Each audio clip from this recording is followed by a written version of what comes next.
Bom dia, boa tarde, boa noite, meus caros e minhas caras. Infelizmente, o nosso GED não pôde ser ao vivo pela nossa famosa reunião do Meet. Estou aqui para ministrá-lo remotamente através da gravação. Então, fiquem tranquilos, fiquem à vontade, porque hoje estamos entrando com conteúdo novo da disciplina, né? Que vocês já estão vendo com o professor durante essas semanas, que é o controle de constitucionalidade. Vocês devem estar vendo a história do controle de constitucionalidade e já o comecinho de espécies de inconstitucionalidade, pelo que eu estou sabendo. Então, vamos lá entrar na nossa matéria de hoje.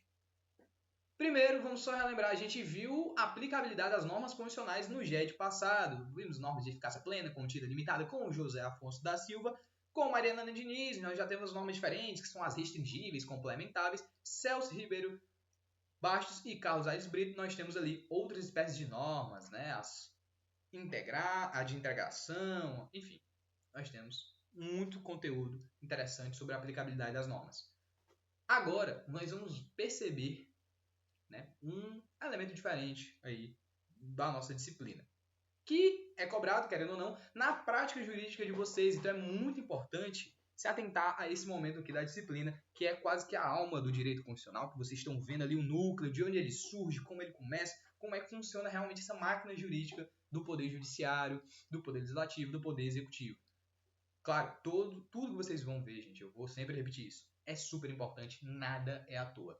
Porém, tanto para o momento da disciplina, tanto para uma prática jurídica mais tarde, é importante ter alguns conceitos muito bem sedimentados, muito bem guardados aí na mente de vocês.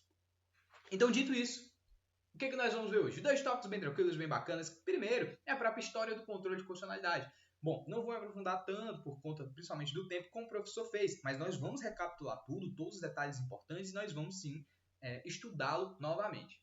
Beleza? Então, qualquer dúvida, qualquer coisa, podem perguntar no WhatsApp, como você já sabe, no horário ali de 6 às 11, é o horário aí de todo acadêmico, tirando as noites de madrugada aí de sono. Brincadeira. E também espécies de inconstitucionalidade. Então nós vamos ver quando uma lei é inconstitucional, por ação, por omissão, como isso ocorre, como é que uma lei ela já nasce inconstitucional, como é que ela é inconstitucional, como é que é isso? Calma, nós vamos ver ainda hoje nesse vídeo aqui. Então, vamos lá, vamos passando, bem tranquilo, bem de boa. Primeiro, repaginada geral, bem tranquilo. O quê? Controle de constitucionalidade. O que é isso? Bom, nós vamos ver agora um pouco da história. Você já viu, já deve estar sabendo um pouco da história do controle de constitucionalidade. E para que eu preciso saber da história disso? Veja, o controle de constitucionalidade, o que ele é? Gente, ele é um instrumento jurídico desempenhado pelo Poder Judiciário, usado como uma técnica jurídica em alguns países que assim adotam. Então é muito importante vocês entenderem como funciona o controle de constitucionalidade, porque ele vai dizer se uma lei ou um ato normativo ele é constitucional ou não, se ele é compatível com a Constituição ou se com ela não tem nada a ver. Nesse sentido, a gente tem que observar os antecedentes históricos, elementos socioculturais, a gente tem que olhar, fazer a análise histórica de onde ele surge, qual é o nosso primeiro registro e até onde ele chega, como ele está atuando hoje em dia no nosso ordenamento.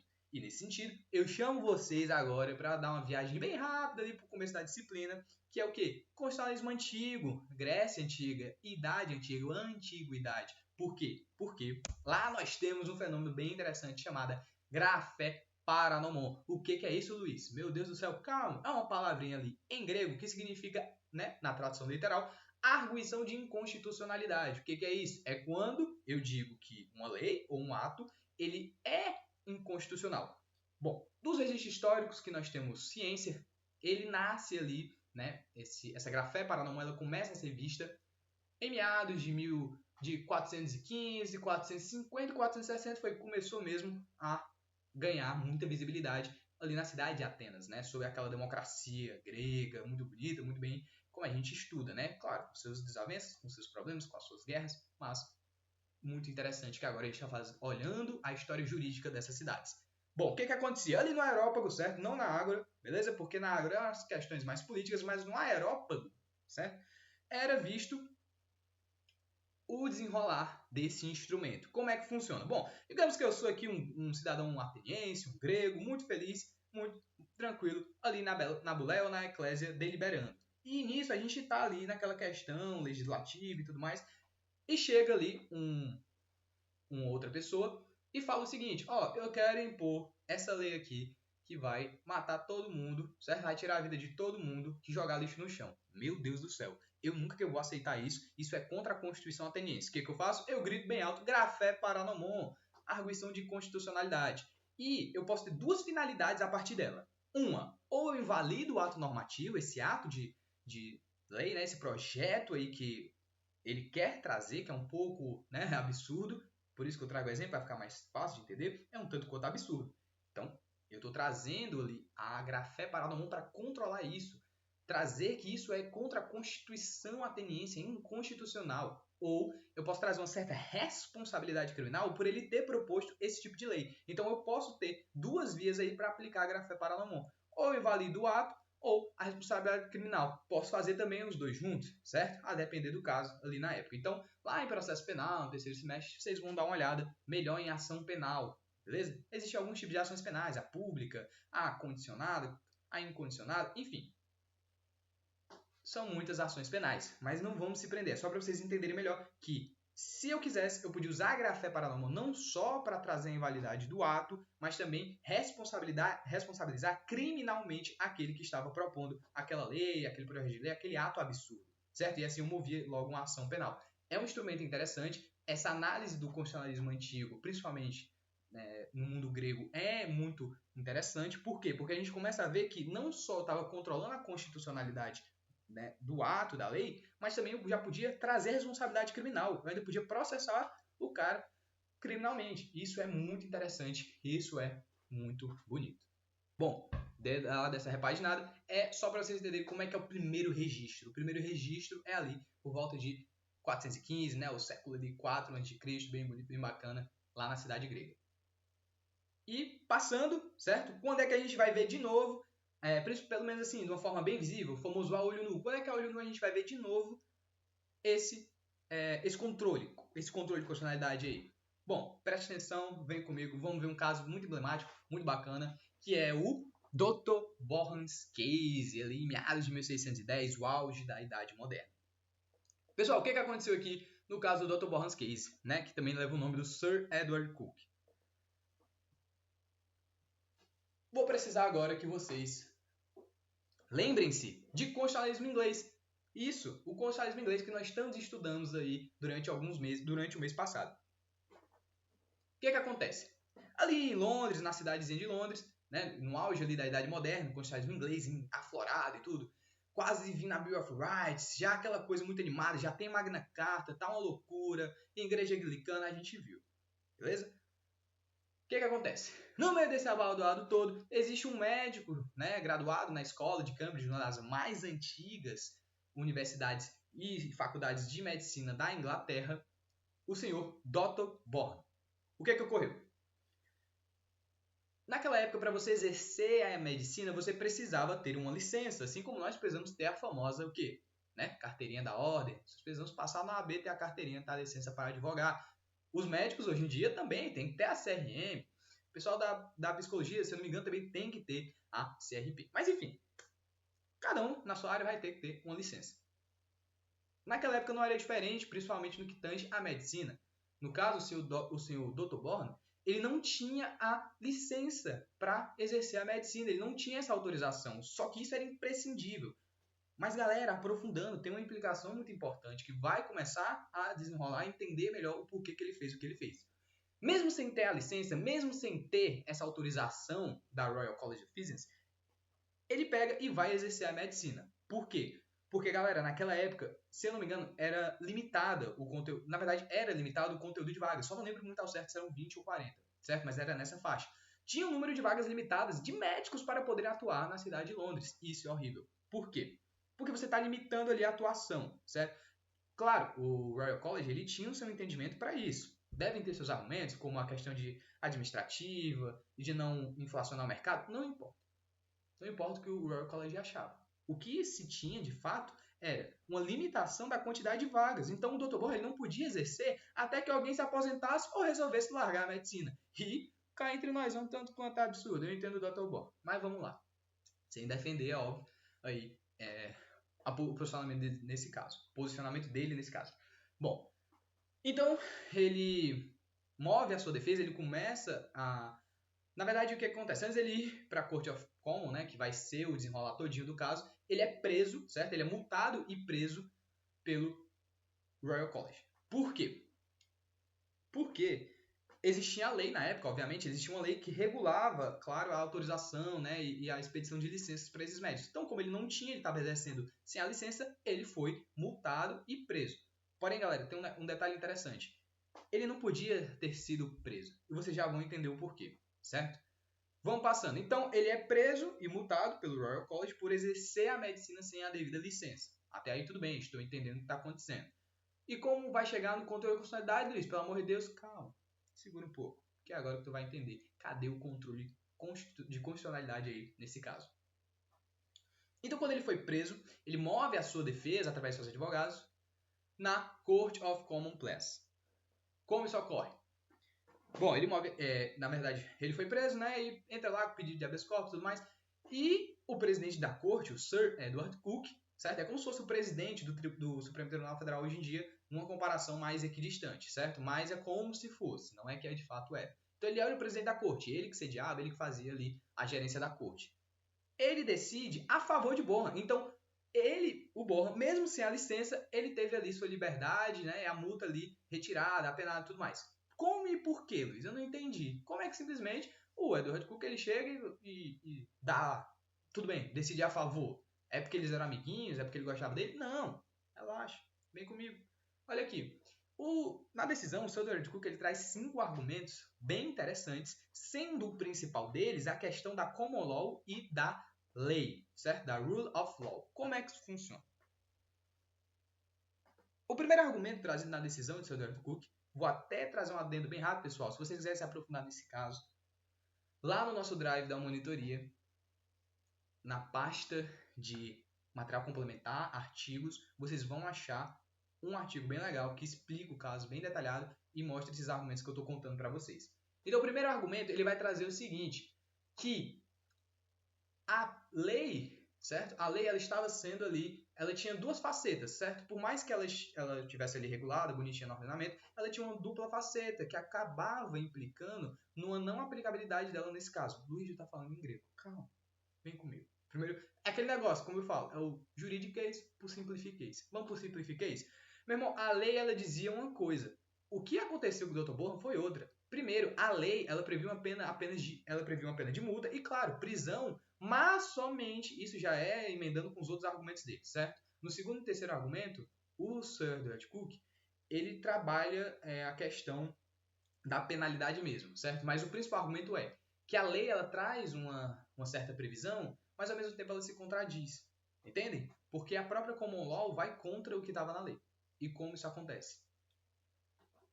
O Dr. Bonham, ele foi preso e multado por exercer a medicina sem licença. Porém, ele devia ter sido só multado, porque ele teve a liberdade cesseada de uma certa forma até que injusta, já que ele não praticou nenhuma lesão, ele não lesionou os seus pacientes que ele atendeu aí na medicina irregular. Ou seja, ele estava atuando na medicina, ele estava ali atendendo os pacientes, batendo martelinho no joelho, escutando o coração, mas ele não lesionou ninguém, ele não trouxe nenhum ato que causasse dano, porque aí seria muito mais perigoso. Isso aí traria uma responsabilidade maior. Claro, a gente não está passando a mão na cabeça dele. É errado você exercer, né, sua profissão sem a devida licença, diploma. Porém, na época, a previsão legal era essa. Então ele já foi preso, já teve sua liberdade limitada dessa forma. Uma forma, de certo modo, abrupta. Então, nesse caso, você já vê ali o posicionamento do Edward Cook nesse sentido.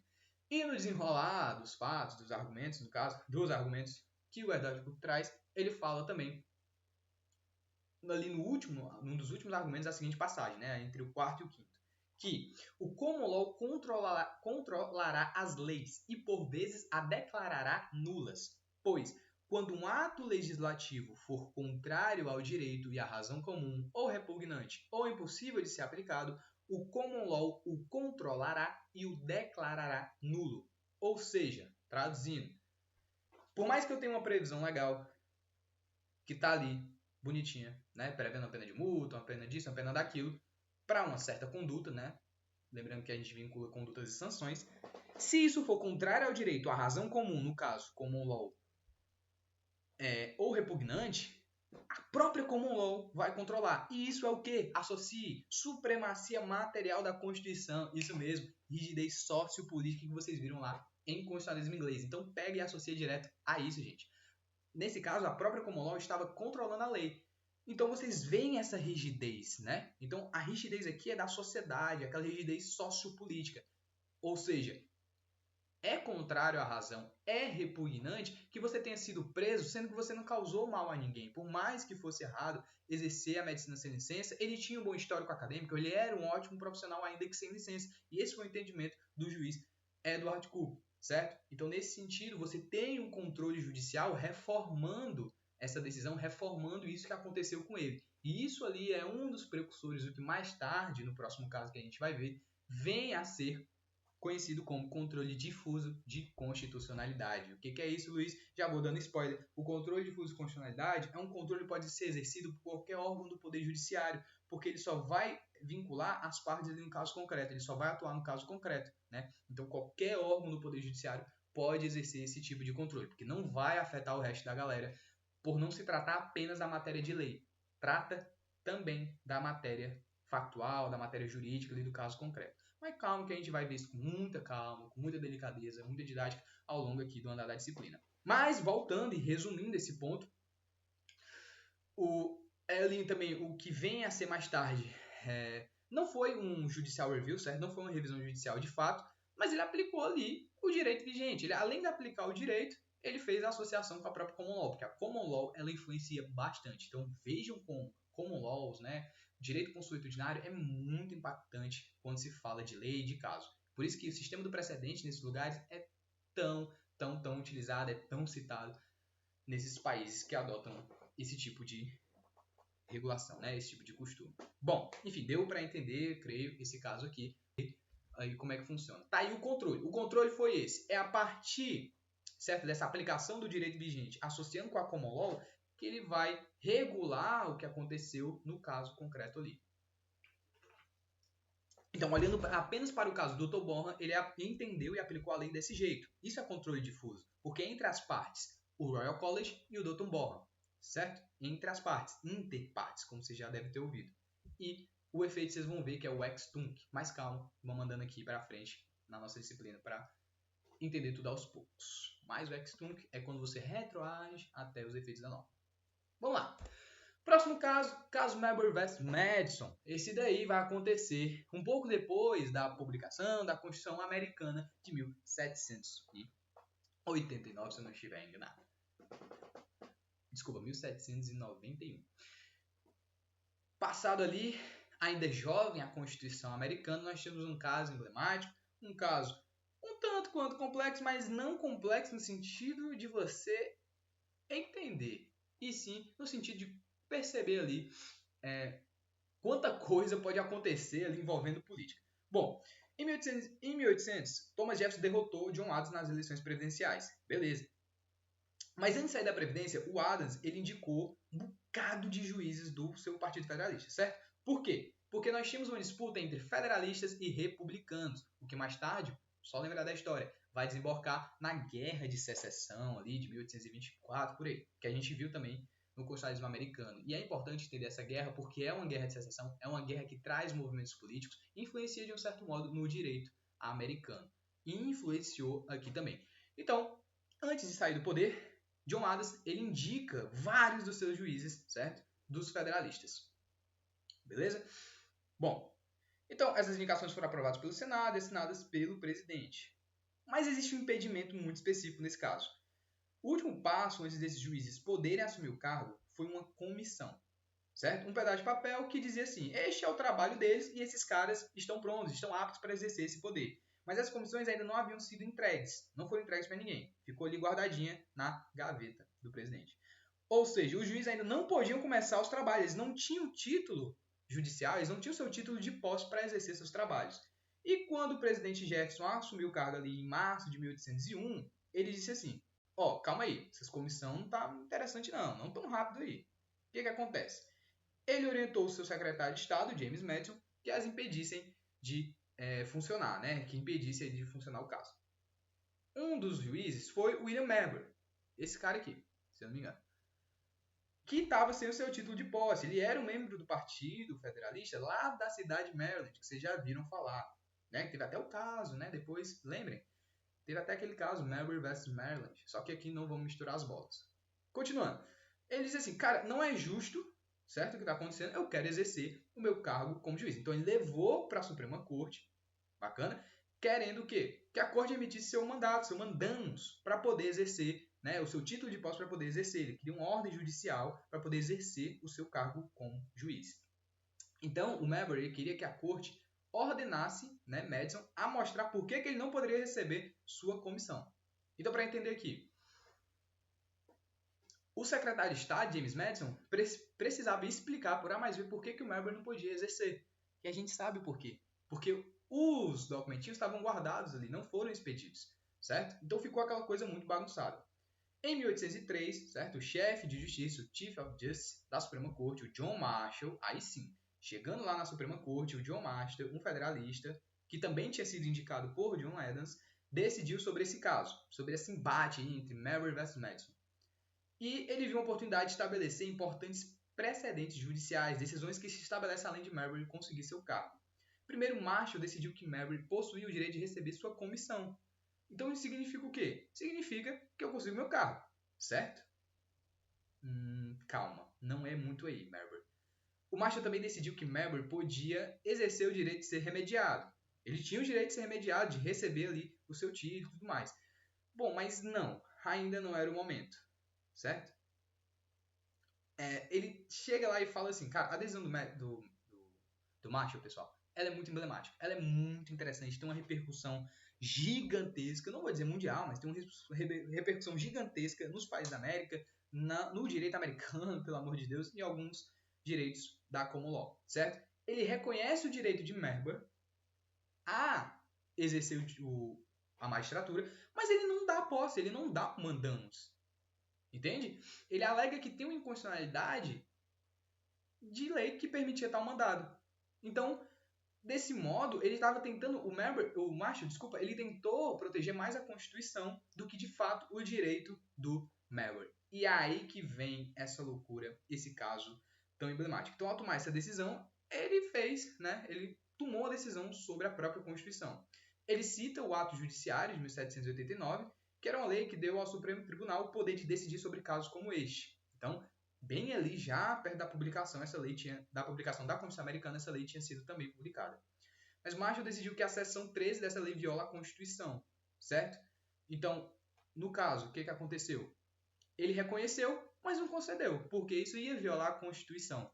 E tá aí o ponto, tá aí a matada do caso, certo? Que vai repercutir no que hoje nós conhecemos como um controle de constitucionalidade difuso, porque ele vai decidir, no caso concreto, e vai vincular essas partes e gerar um precedente, né? Vai fazer ali a eficácia ex tunc, retroagindo aos efeitos. Bom, resumindo, não é uma competência da Suprema Corte decidir sobre casos como este, certo? Então, de acordo com o ato judicial de 1789, o Marshall também feriu a autoridade do Congresso. Olha que loucura, olha que insano. É uma coisa muito emblemática. Então, assim, para o Marshall, a Constituição é a lei suprema do território, é a lei final, é a lei fundamental, é a vontade do povo, é o famoso we the people. Então ele respeitou tanto a Constituição que feriu o direito de Marbury a exercer o seu cargo de juiz. Então, quando o Congresso e a Constituição estão em conflito, ele apelou para a Constituição. Né? O Congresso estava entendendo uma coisa, a Constituição previa outra, e aí ele disse, meu amigo, quer saber de uma coisa? Eu vou pegar e vou respeitar a Constituição, porque para mim é o mais importante. Ou seja, ele quis se eximir ali daquele embate. E isso começou a ser visto como a Judicial Review, essa revisão judicial que o juiz John Marshall, no seu caso, ele fez. Então, ele fiscalizou essas leis e atos que estavam ali do Congresso. Ele revisa as leis, né, o ato judiciário de 1789, e refaz, ele ressignifica e aplica no caso concreto de uma outra forma, desse modo exercendo um controle de constitucionalidade para não ferir a Constituição americana. Bacana? Luiz, ainda calma, foi muita informação, foi muita coisa, então vem cá comigo. Vamos resumir? Caso Marbury vs Madison, pessoal. Como eu disse, ocorrem as eleições presidenciais, Partido Federalista e Republicanos. o John Adams ainda estava no poder, ele perde para o Thomas Jefferson, e o Thomas Jefferson ele começa a nomear vários juízes do seu Partido Federalista, dentre eles Marbury, que é lá da cidade de Maryland, que vocês já conhecem. E nesse sentido, né, ele também nomeou James Madison como secretário de Estado. Entendo, cargos diferentes. James Madison é um secretário de Estado e Marbury é um juiz. Beleza, nesse sentido, foram, né, emitidos alguns os certificados de nomeação, porém o Marbury não recebeu um dele, né? William Marbury não recebeu seu certificado. Nesse caso, ele apela, né, para a Suprema Corte, ele vai, entra no caso, apela para a Suprema Corte quando chega em John Marshall e ocorre todo esse embate que eu já expliquei para vocês. Que o John Marshall ele reconhece que realmente o Marbury tinha esse direito, ele foi eleito, mas ele não vai conceder o mandamus, ele não concede a ordem de posse do cargo, porque isso ia ser inconstitucional, ia violar uma lei da Constituição. Por mais que houvesse um ato judicial do Congresso, do Parlamento, prevendo isso ia violar a Constituição. E para o Marshall, mais valeu a Constituição, né, a vontade do povo, we the people, do que o ato judicial. Então ele reforma judicialmente, ele faz a tal da Judicial Review. Quando ele faz isso, ele fiscaliza essa lei e olha, não, peraí, essa lei não é bem assim. Não é para ser aplicada desse modo, é para ser aplicada desse modo. Olha aí, ressignificou, revisou, fez uma releitura e aplicou de um outro modo. Judicial Review. E nisso, como é que a gente chega no controle de constitucionalidade? Bem simples. Ele decide naquele caso concreto e é exercido por esse órgão do Poder Judiciário, a Suprema Corte. Então lembre, é exercido por qualquer órgão do Poder Judiciário, mas vai vincular essas partes, vai gerar um precedente, e isso em direito americano e direito inglês, que estão da common law, que utilizam o sistema do precedente. Aqui já não é tão incidente o sistema do precedente, por mais que nós temos um ou outro. Então, voltando. Controle difuso, ele vai vincular as partes, Marbury e Madison, certo? E a eficácia disso vai ser entre eles só e vai retroagir, vai ser ex tunc, vai retroagir até os efeitos da norma, respeitando a Constituição, que para o Marshall era mais importante. Beleza? Bacana? Então, fechado esse caso, a gente vai passar agora para o próximo. Antes de passar para o próximo caso, deixa eu só trazer esses fundamentos que o Marshall teve, né? A gente já viu o que aconteceu. Ele vai respeitar a Constituição, ele só quer saber da Constituição, ele prefere respeitar a Constituição do que ali tentar ser amigo do parlamento, né? Ser amigo do Congresso. E ele se baseou em 3 pontos principais. Supremacia da Constituição. Isso, aquela famosa supremacia que... Qual é? Isso mesmo. Supremacia material da Constituição. Bom, por se tratar de texto escrito como law, rigidez sociopolítica. Muito difícil você mudar, pô. É os costumes do povo. Rigidez sociopolítica. Nulidade da lei inconstitucional. Então, é nula o ato lá, o ato judicial de 1789, é nulo. Eu declaro inconstitucional, é outro fundamento. E por último, o Poder Judiciário, ele é o intérprete final da Constituição. Ele é o órgão que vai olhar e vai dizer, eu respeito, eu sou guardião, eu aplico aqui o que a Constituição manda e não faço o que ela não manda, certo? Bom, então ele é bem arraigado, bem enraizado nesse sentido. São esses 3 pilares aí da decisão dele que acaba vedando, fazendo a revisão judicial, vedando a lei, no caso, né, que eu queria dizer, ele veda a lei inconstitucional e revisa todo o caso, trazendo a Judicial Review pelo controle difuso de constitucionalidade. Até porque, para ele, né, para vocês verem ali no final, é o judiciário que tem que exercer a jurisdição no caso concreto. A jurisdictione. O que é isso? Dizer o direito. Falado em latim aí que vocês ainda vão ver na cadeira de Teoria Geral do Processo. Então, bacana, tudo certo. Agora sim, vamos continuar para um que eu acho que é bem emblemático, mas muito bacana para a gente estudar. Que é... Deixa eu ver se passou. O Hans Kelsen, pessoal. Sim, mais uma vez ele aqui está com a gente. O famoso Teoria Pura do Direito, Teoria da Norma, Teoria do Ordenamento. É aquele cara, é aquele famoso jurista, o cientista do direito. O cara que traz a sua interpretação da Constituição. Vocês lembram? Constituição lá no viés jurídico, né? Jurídico positivo, né? Lógico jurídico, enfim. Mais uma vez ele aqui, mas agora para falar sobre controle de constitucionalidade. Só que é o controle concentrado, certo? E a gente vai entender qual é a diferença do controle concentrado para o controle difuso de constitucionalidade. Então vamos entender o que aconteceu aqui no caso do Hans Kelsen, um caso bem tranquilo, bem emblemático, bem legal de estudar e analisar como o direito alemão influencia, de certo modo, no nosso ordenamento jurídico brasileiro. A gente estuda, pessoal, essas coisas, não é que nem ali no ensino médio, cateta hipotenusa, quando é que eu vou usar isso? Rapaz, às vezes até eu uso na rua. Não, brincadeira, mentira. Como é que você vai usar a hipotenusa aqui no direito? Mas enfim, brincadeiras à parte, eu só quero dizer que essas coisas que a gente vê, a gente usa aqui, certo? Algumas dessas técnicas jurídicas, desses entendimentos, desses momentos históricos que aconteceram, a gente tem repercussão aqui, ocorre aqui no Brasil. E a gente olha isso de um certo modo presente na nossa sociedade hoje em dia. Beleza? Então, só daquele aviso para vocês se atentarem mesmo a esses casos. O que acontece? Galera, a Áustria estava passando por um período, né, bem conturbado. Esse momento que o Kelsen foi chamado foi ali no pós-guerra, beleza? Desculpa, no pós-guerra não, durante a guerra. E o que aconteceu? Então, para entender melhor o caso dele, vamos dar uma repaginada bem rápida na biografia dele, beleza? Primeiro que Kelsen, né? Isso vocês já viram isso com o professor, gente, mas eu vou reforçar bem rápido a título de reforçar esses aprofundamentos da disciplina que são bem interessantes. Bom, Kelsen, que não é nome muito de pessoa, é mais de lugar, né? Kelsen, que é uma cidade da Europa setentrional, beleza? Ele nasce ali, uma família de certo modo humilde e tudo mais, e passado um tempo ele chega na Alemanha, beleza? Após ali certo esforço familiar de custear os estudos, conseguir estudar direito na faculdade de direito da Alemanha, enfim. Ele encontra o jurista Jelinek, né? O Jelinek, que ele é um jurista muito renomado, muito famoso, muito... Nossa, era aí como se fosse, assim, num comparativo respeitoso, tá? O nosso Flávio Tartucci, certo? Enfim, fosse ali um jurista atual, o próprio Rui Barbosa. Um baita jurista mesmo renomado, conhecido nacionalmente. E hoje em dia, mundialmente, né? George Jelinek, que trata de direitos fundamentais. Mas enfim, voltando, ele encontra o Jelinek, beleza? E eles conversam ali, né? Tem aquele momento de conversa e tudo mais. E o que ocorreu, né? O Kelsen não curtia muito as aulas do Jelinek. O Jelinek chegava, por mais que ele fosse um baita professor, ele só sentava na cadeira e botava a galera para fazer exercício, mas não era aquela coisa, né? Era um professor ali meio peculiar, digamos assim. E o Kelsen não gostava disso, ele queria deliberar, ele queria discutir, ele queria se aprofundar nos estudos, do modo mais ativo. Então, o que acontece?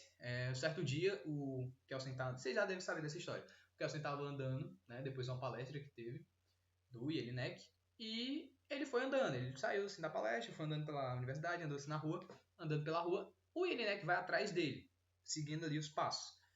Só que o Kelsen não sabia. Então ele estava com a cabeça baixa ali, super concentrado no seu mundo aí das ideias.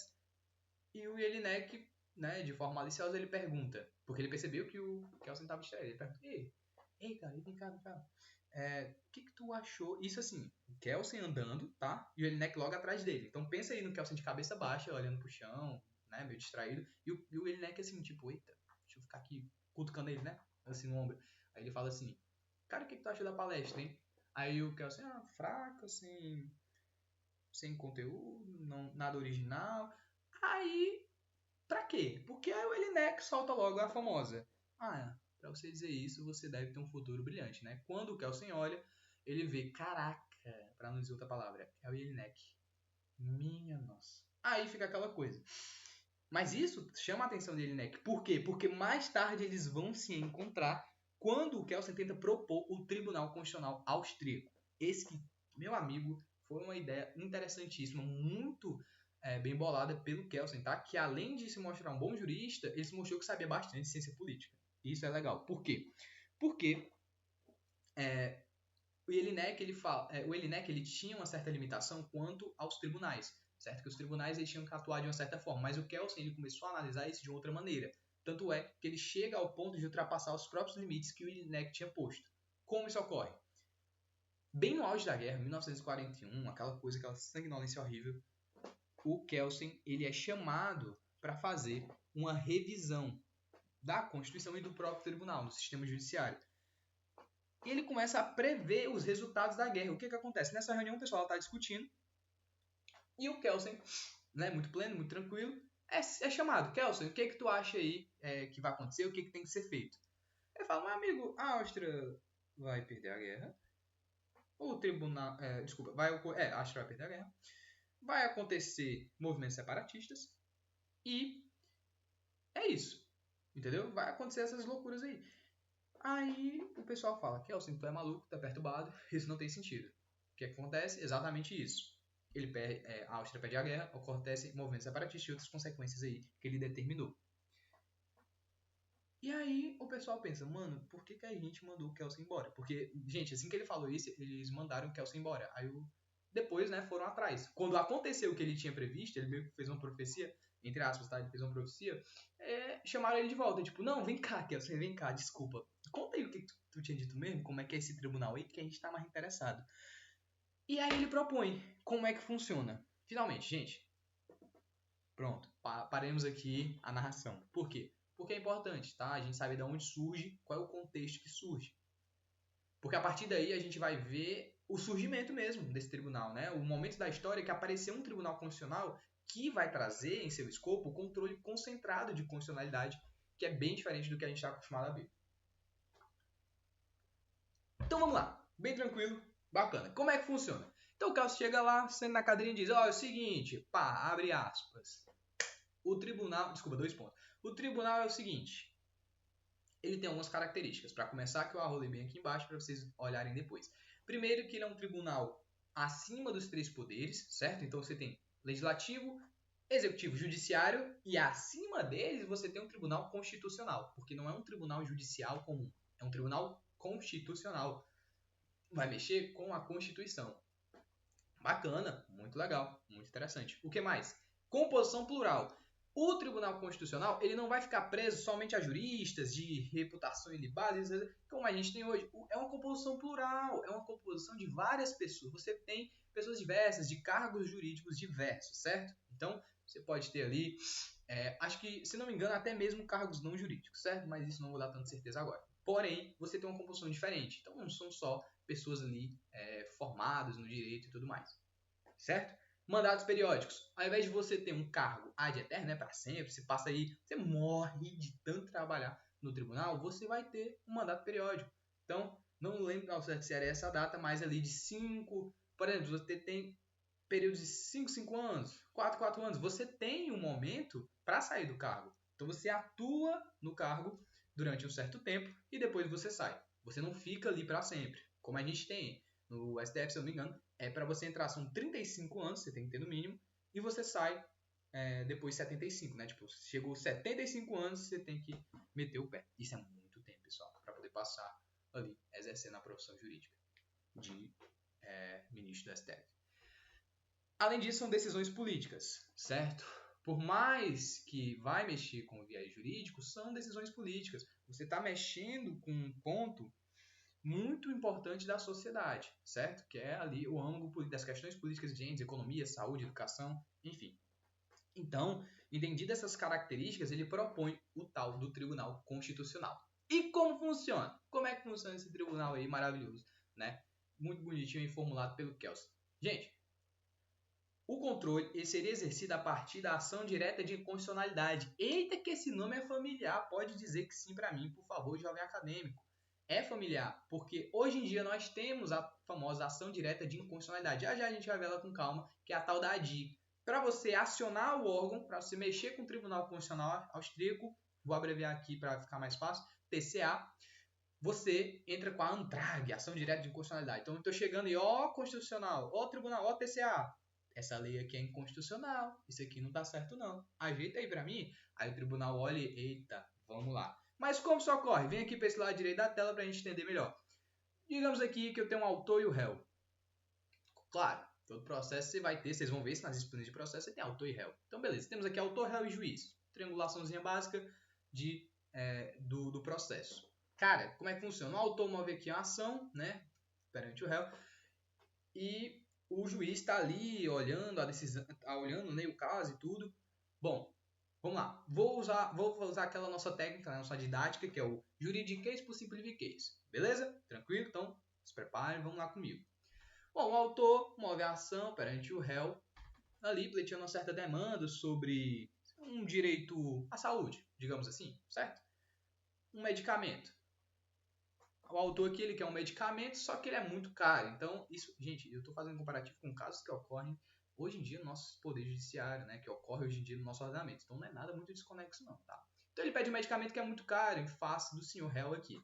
Só que o que acontece? O juiz, ao analisar a demanda, analisar o caso, ele olha, cara, isso aqui não tá interessante, porque tem lei falando disso, tem lei falando daquilo, o caso do autor é esse, o do réu é esse, tá difícil, os dois têm motivos bons, os dois têm razões jurídicos legais interessantes, têm fatos fundamentos para basear a demanda, para fundamentar no caso, né, e garantir os seus direitos, e tá difícil. O que ele faz? Ele recorta o ponto principal, por exemplo, um embate ali entre uma lei ou outra, ou pelo menos a questão principal tratada, certo? Por exemplo, o custo é muito caro. Então, digamos que o réu aqui ele não tem como custear, no caso, seria a União ou o Estado tentando custear esses remédios, esses medicamentos. Ele não tem como custear. Então, essa questão principal é levada para o Tribunal Constitucional e aí eles começam a trabalhar. Então, simplifiquei isso. Meu amigo, o autor chegou, beleza, está pedindo um negócio, o réu está dizendo não vou dar, não é assim que funciona. O juiz, ele pega e, eita, tem muita coisa, mas isso aqui é o principal. E essa questão principal eu não vou conseguir resolver agora. Eu preciso de uma ajuda. Para quem? O Tribunal Constitucional Austríaco. Por que eles fazem isso? Né? Agora vamos entender. Porque aqui eu já não vou mais olhar para o autor e para o réu. Eu vou olhar em abstrato aqui. Ó. O julgamento é feito em tese, em abstrato. Eu estou olhando apenas para o mundo das leis, para leges, tal, aquela coisa. Só lei, meu amigo. Só quero saber de lei. Se o autor ele é assim, assim, assado, eu não quero saber. Se o réu é assim, assim, assado, se esse daqui está sofrendo muito, infelizmente, né, de certo modo, não vai ser avaliado isso. Mas exatamente você ignorar essas condições subjetivas que você acaba trabalhando só a questão da lei. Gente, isso aí é o entendimento lá da galera da Alemanha, né, do Tribunal Constitucional Austríaco.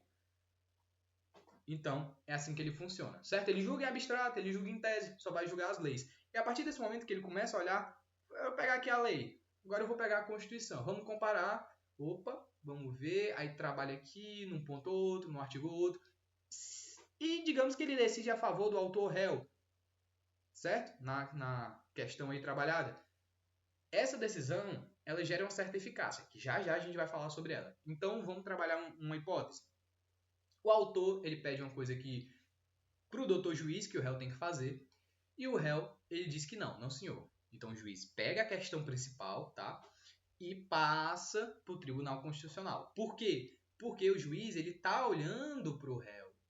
Ele tá olhando para o autor, ele tá olhando para o réu.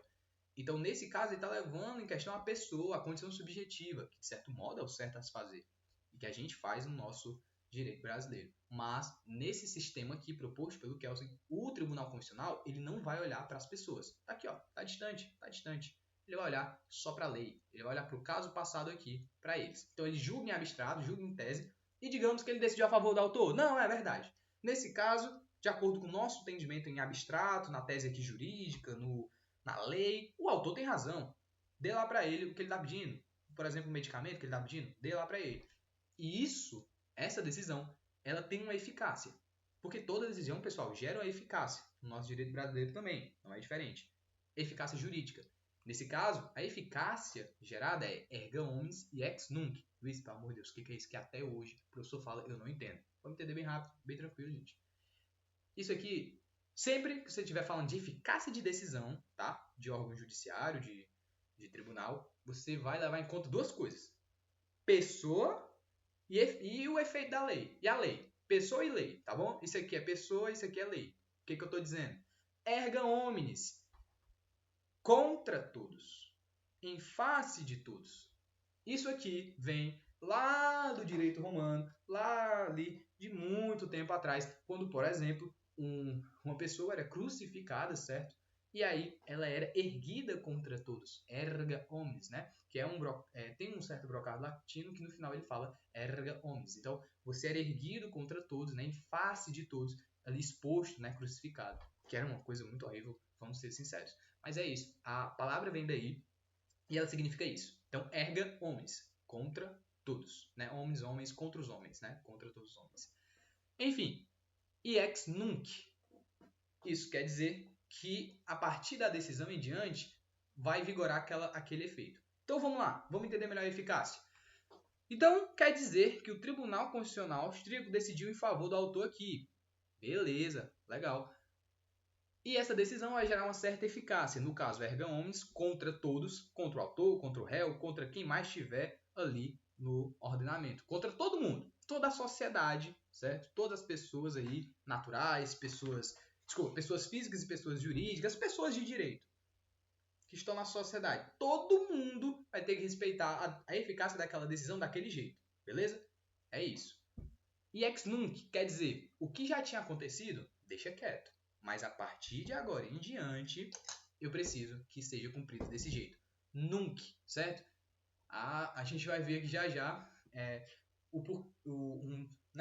como você pode fazer para entender melhor, uma coisa mais didática. Nunc, né? Lembra de nuca. Você leva um tapa na nuca, sua cabeça vai para frente. Então, a norma, quer dizer, o efeito vai da norma ali para frente, da decisão para frente, não volta, beleza? Então, a partir da decisão em diante é que vai ser cumprido daquele jeito, daquele entendimento do tribunal, beleza?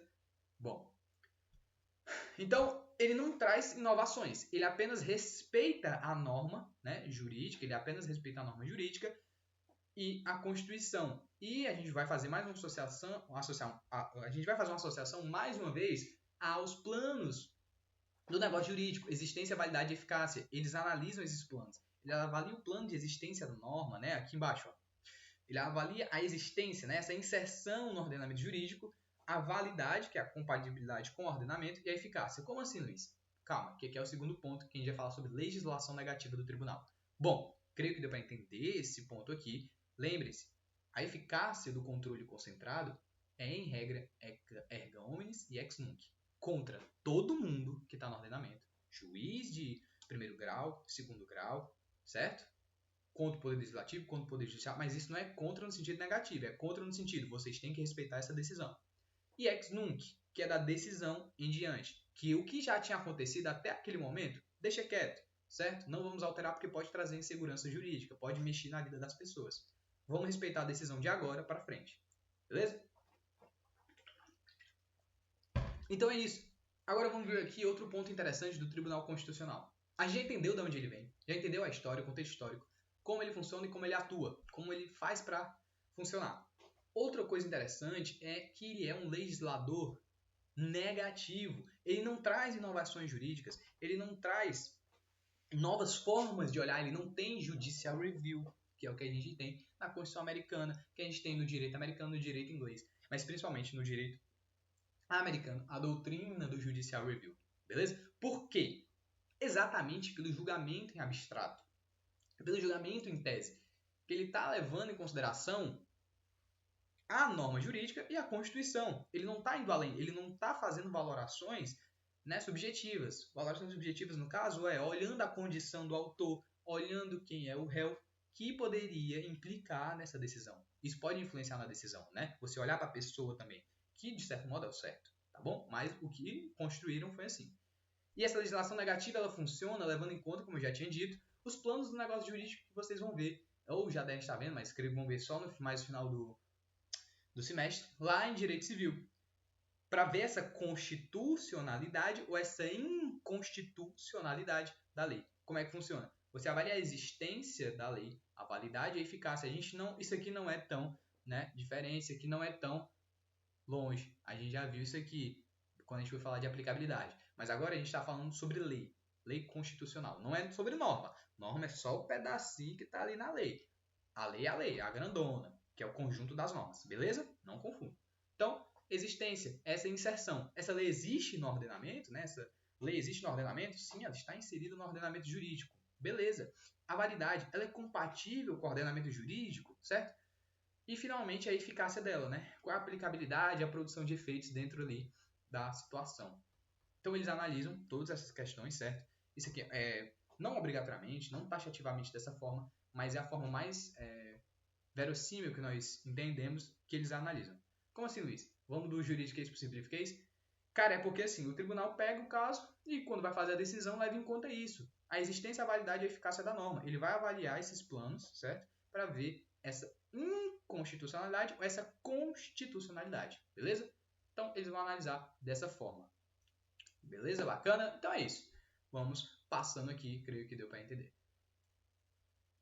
E aqui uma dica bem bacana, bem engraçada, bem interessante. Pega aí nosso amigo Bart lá dos Simpsons. Eita, que acontece? Galera, já tô falando aqui umas horas. Ex-nunc. Luiz, eu não entendi, meu Deus. Calma. Para de bobeira, vem comigo. Olha aqui. Uma dicasinha bacana, famoso bizu. Ex-tunc. Quando eu digo que uma decisão ela tem um efeito ex-tunc, eu estou dizendo que ela retroage até a publicação da norma, quando ela entrou ali no ordenamento e começou a produzir os efeitos. Para você nunca confundir com ex-nunc, que é a partir daquela decisão vai ser diferente, lembre-se, testa, toma, tapa na testa aqui do Bart, ex-tunc, retroage os efeitos da norma. Ou ex-nunc, nunca, dá um tapa aqui na nuca do Bart, toma, vai ex-nunc, vai-se embora, é da decisão em diante. Então, para ficar bem tranquilo, é só lembrar, vocês associam na hora, nunca vão se confundir, para saber o que é ex-tunc e o que é ex-nunc, porque a depender do caso, a depender do tipo de controle, vai ter uma ou outra, mas primeiro vamos entender quem é quem. Ex-tunc, né? Retroage, toma um tapa na testa do Bart, e ex-nunc vai para frente, toma um tapa na nuca do Bart, N de nuca. Beleza? Bom, o professor tinha dado essa dica aí para eu colocar aqui para vocês, e eu também decidi porque vai ficar mais tranquilo, fica mais legal para a gente entender. Bacana? Então é isso, galera. Momento interessante, momento meio tenso, olha o contexto, mas calma, não se desespere. Porque agora nós vamos falar rapidinho, beleza? Rapidinho do controle de constitucionalidade no nosso Brasil, no nosso país, no nosso direito brasileiro tão interessante. Bom, vocês já estão familiarizados com as constituições que nós temos: 24, 91, 34, 37, 46, 67 e 88. Então, já temos aí, né, uma certa base histórica das constituições, como é que elas vêm, como elas são classificadas, né? Isso vai nos ajudar a entender a incidência, né, a presença do controle de constitucionalidade em cada uma delas. Se tinha, se não tinha, se tinha, como é que era. Aqui tem muito texto, mas eu vou, né, traduzindo, eu vou deixando uma coisa mais didática, tranquila, para vocês depois olharem esse material com calma. Beleza? Então, olha aqui. Que interessante. Começando, o primeiríssimo, Proclamação da República, toma, Constituição otorgada de Dom Pedro I. Né? A famosa Carta Constitucional. Geralmente, quando a gente fala de carta, a gente está falando de Constituição otorgada. Né? Você entrega a carta aí para o povo. Bom, ele impõe, mas nesse momento, nessa primeira seara de Constituição, não tinha, né, nenhum sistema de controle. Beleza? Então, o parlamento era soberano, o parlamento atuava ali como um soberano. Tanto é que nós tínhamos 4 poderes, que é o poder executivo, federativo, o judiciário, legislativo, federativo, judiciário e o moderador. Perfeito. Pronto, nós tínhamos esses 4 poderes e não tem como dizer que o poder moderador era um controle de constitucionalidade, porque ele não fazia isso. Ele reformava ali, né, as decisões, mas não tinha nada a ver com controle de constitucionalidade, porque não era em favor da Constituição, não era visando a Constituição, não era fazendo toda aquela técnica que a gente conhece, não tinha esses efeitos, beleza? Então nunca pense nisso. Bacana? Então, reforçando, não tinha de jeito nenhum. O parlamento ali é que ia decidir, né, as questões aí constituintes, beleza? Bom, então não tem muito que se prender ao Império. Passando um pouco, temos a proclamação da República de 1891. Então, o Marechal Deodoro chega e proclama lá a República com todo o seu bando. Como a gente tem agora o quê? Começa a surgir o controle de constitucionalidade da via difusa. Começa a surgir o controle difuso de constitucionalidade. Vocês já estão acostumados a saber o que é. Que é o quê? Qualquer órgão do Poder Judiciário pode exercer o controle de constitucionalidade. Mas, claro, essas decisões, né, as decisões desses órgãos, os efeitos vão ser interpartes, entre as partes, e ex-tunc, em regra. Mas calma, que mais na frente a gente vai ver todas as modalidades de controle com muita calma em cada situação. Mas no geral é isso, beleza? Então, não vão produzir efeitos contra todo mundo, tá certo? Porque até mesmo quem faz isso é só o STF e o TJ, no controle concentrado.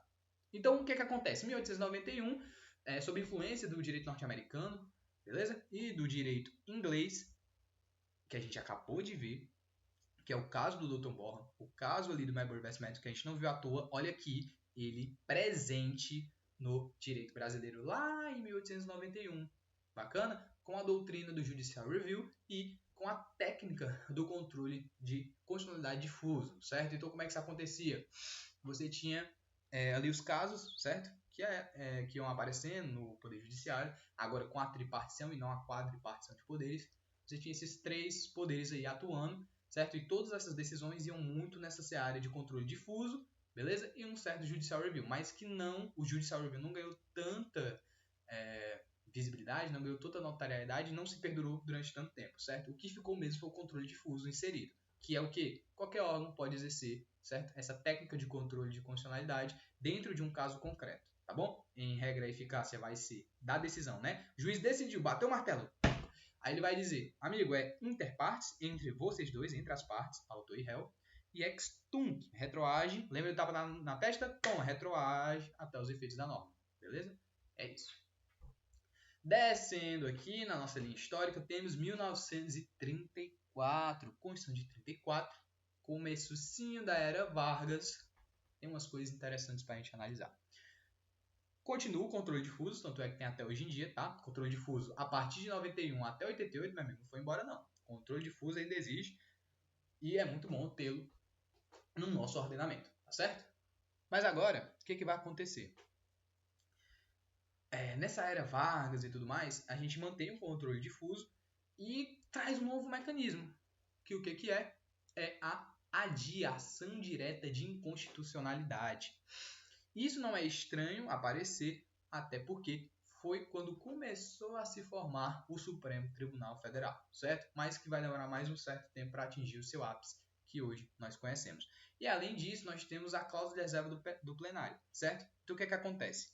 Um ADI, certo? Que é a ação direta de inconstitucionalidade, já vão se acostumando com esses nomes, que é, literalmente, pessoal, é uma ação. Lá em direito processual, vocês vão ver que a ação, né, quando você move o judiciário, tarará, é a mesma coisa, certo? Mas calma, quando eu digo mesma coisa, eu digo no sentido da lógica. A lógica é a mesma. Você está acionando o judiciário e movendo a ação. Mas nesse caso, não é uma questão, sei lá, de uma dívida, de uma cobrança. Não, aqui eu estou falando de inconstitucionalidade de uma lei, certo? E algumas pessoas, só algumas pessoas, estão na lista, tem um rol, de certo modo taxativo, que podem mover esse tipo de ação. Até porque se qualquer pessoa do povo fosse mover, ia ficar uma bagunça, todo mundo ia querer mover a DI, né? Mas enfim, isso, nessa época, era regulado também pela cláusula de reserva de plenário, que somente pela maioria absoluta dos membros do tribunal e do Senado, certo? Quer dizer, que essa competência de mover a DI só ficava para essa galera. A maioria absoluta dos membros do tribunal e o Senado, beleza? Bom, então só eles podiam suspender a execução de um ato normativo ou de uma lei declarado inconstitucional a partir dessa ação. Luiz, vamos lá? Gente, Luiz, que eu digo a vocês assim, Luiz, pô, juridiquês aí, cara. Vamos lá pro simplificase. Galera, é o seguinte, nessa época a gente já tinha a presença da ADI, que é a ação direta de inconstitucionalidade, certo? Não tem como mudar esse nome, porque é o aplicável aqui. E o que acontece? Quando você queria mover a ADI, existia uma certa reserva para as pessoas que podiam fazer. Não era todo mundo. Hoje em dia nós temos muita gente, temos o PGR, o presidente, a Câmara, o Senado, muita gente pode mover a ADI. Nessa época ficava reservada principalmente para o Senado, certo? E a maioria absoluta dos membros do tribunal, tá bom? Então essa competência só restava para essa galera. E é isso, tá? Em 1974 é que surge a ADI, mas tem essa cláusula ali de reserva. E o controle difuso ali quietinho, que vai ficar até 88. Aí passa certo tempo, 37, né?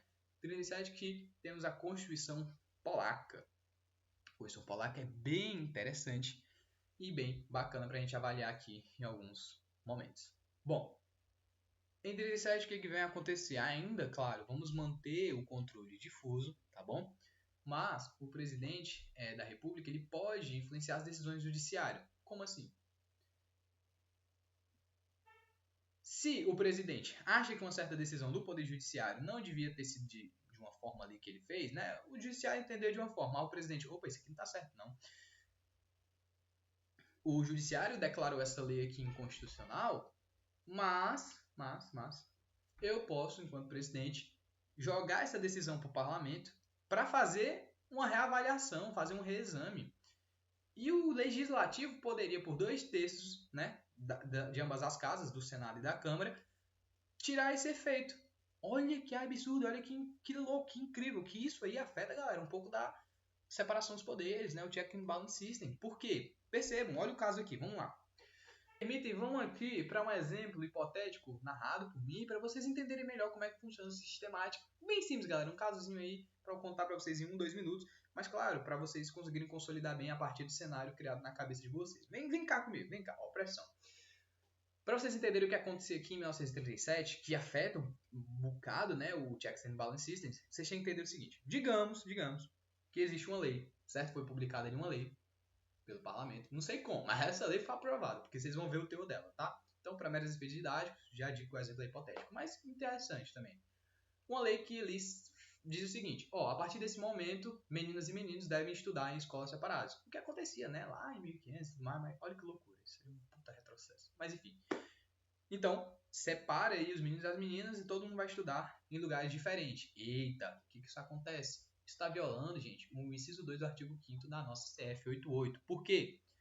Desculpa, inciso 1. Porque homens e mulheres são iguais em direitos e obrigações nos termos desta Constituição. Acabei de citar exatamente o que está escrito no inciso 1. Então, como é que eu vou ter uma lei que está tratando diferente, nos direitos e obrigações, meninos e meninas? Porque, digamos, os meninos vão estudar só uma matéria ali, e as meninas só vão estudar outra matéria. Gente, isso aí é loucura.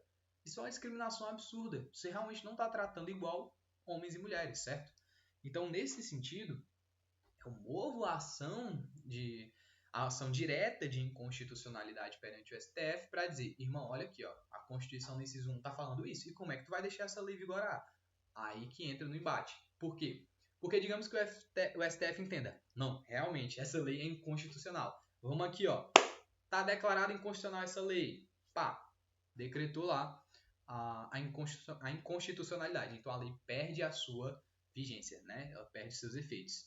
Só que o que acontece? Nessa época aqui, de 1937, se o presidente da República quisesse, ele podia mexer nessa decisão. Gente, era o Vargas. O Vargas, ele, enfim, manipulou um pouquinho, não vou mentir. Olha só quanto poder o presidente tinha, gente. Se um órgão jurisdicional, um órgão judiciário, disse que a lei é inconstitucional, de certo modo você tem que respeitar, mas nessa época, se o presidente quisesse, ele podia chegar, tá? E dizer assim, cara, tudo bem, o STF declarou inconstitucional, mas eu vou fazer o seguinte, ô parlamento, vem cá, deixa eu te mandar essa decisão aqui. O que tu acha, certo? Lembra que eu sou o presidente, lembra que eu mando em ti. Mas enfim, o que tu acha? Essa lei realmente é constitucional? É inconstitucional? Vota aí pra eu ver. Vota lá. Lembra quem paga as tuas contas. Eita. Mas enfim. Pois é, então digamos que o presidente ele podia, né, na verdade, fazer isso. Ele podia mandar para o parlamento para reexaminar, para fazer uma reanálise ali. E se, por um quórum qualificado, 2/3 do Senado, 2/3 da Câmara, tá bom? Que essas duas casas compõem o Congresso Nacional, que é o Poder Legislativo. Se essas duas casas, nos 2/3 das pessoas que estivessem lá, dos senadores e deputados, se 2/3 dissessem essa declaração não está certa, o STF entendeu errado, já era. Reformava a decisão, reformava essa declaração de inconstitucionalidade que o STF tinha dito. Então o STF disse assim, não, é inconstitucional, não, isso aqui está errado, a gente entende dessa forma, pô, a gente entende muito do direito e isso aqui não está legal, está violando a Constituição. Se o parlamento, né, por influência do presidente, dissesse, opa, mas o parlamento entende diferente, não. Aí você vai afetar na decisão do STF. Isso gera uma insegurança jurídica, isso gera uma manipulação muito grande. É preocupante para essa época da história você ter um mecanismo como esse. Então, olha aí, o mais importante é você ver esse tipo de sistemática, certo? Então, era um controle que não é batizado de nenhuma forma, mas é um controle que o presidente da República tinha na própria constitucionalidade das leis. Isso influenciou bastante no ordenamento jurídico, tá certo? Mas, como eu disse, o controle difuso ele vai continuar durante muito tempo. Entendido esse momento histórico aqui, de 1937, vamos passando, avançar um pouquinho na história para 1946, mais uma Constituição que teve aí a emenda 16/65, e com ela vem algumas coisas de brinde, tá certo? Vamos lá. Começa a restaurar o período democrático, em sua melhor forma. Na verdade, não tão melhor forma, mas enfim. Começa a restaurar o período democrático, e com isso, você tem algumas inovações interessantes. Primeiro, o controle de constitucionalidade ele volta, como deveria ser, sem a intervenção do presidente da República, certo? Ou seja, só o poder judiciário poderia exercê-lo. E uma nova modalidade de ADI, que é a ADI interventiva, é a ação direta de inconstitucionalidade interventiva. Como assim, Luiz? Tem diferença? Tem sim. A ADI que a gente estava falando é a genérica, tá bom? A que a gente está falando agora é a interventiva, a famosa ADIM, tá bom? O que ela quer dizer? Enquanto que a ação direta de inconstitucionalidade genérica, ou só ADI, ela se trata de casos abstratos, casos de direito, a ADI interventiva ela permite que ocorra uma certa intervenção do poder do governo federal em alguns casos concretos. Então, em algumas situações, nós temos ali estado de sítio. Nós temos ali momentos, nós temos estado de sítio, né, estado de defesa, que você pode intervir, tá bom? Na situação, no contexto social ali, fático. Então você não está só examinando matéria de direito, você está examinando matéria factual. Isso pode precisar de uma certa intervenção. Bom, vamos passar do juridiquês para o simplifiquês? Gente, a maior diferença é que na genérica, você está ali quietinho, você está trabalhando questões de direito, que vão vir para a matéria abstrata e tudo mais. A interventiva, ela pode precisar de uma certa ação do Poder Judiciário, alguma remediação para garantir, né, e realmente declarar de fato a inconstitucionalidade da lei ou do ato normativo, tá bom? Isso tanto na esfera federal quanto estadual. Mas nesse caso, isso ficaria restrito, né? Quem poderia mover essa ação? O presidente, o procurador-geral da República, tá certo? Bom, e outra coisa, uma coisa interessante que foi trazida somente em 1946 é que agora nós temos o controle concentrado na esfera estadual. Como assim? Vamos relembrar aqui. Vamos separar, né? Cada um, vamos categorizar bem direitinho. O controle difuso e constitucionalidade pode ser exercido por qualquer órgão, certo? Então, tribunais estaduais, os tribunais regionais federais, enfim, todos esses órgãos podem exercer o controle difuso, porque é só entre as partes.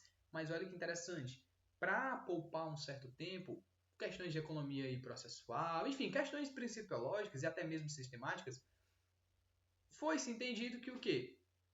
Na esfera estadual ali, nos estados, né, Maranhão, Recife, São Paulo, Paraíba, esses lugares, no caso, todos os estados da federação, poderiam exercer o controle concentrado, que tem sua diferença, que a gente viu e vai ver com mais profundidade à frente. Que o controle concentrado, ele tem, em regra, sua eficácia erga omnes, né, e ex nunc.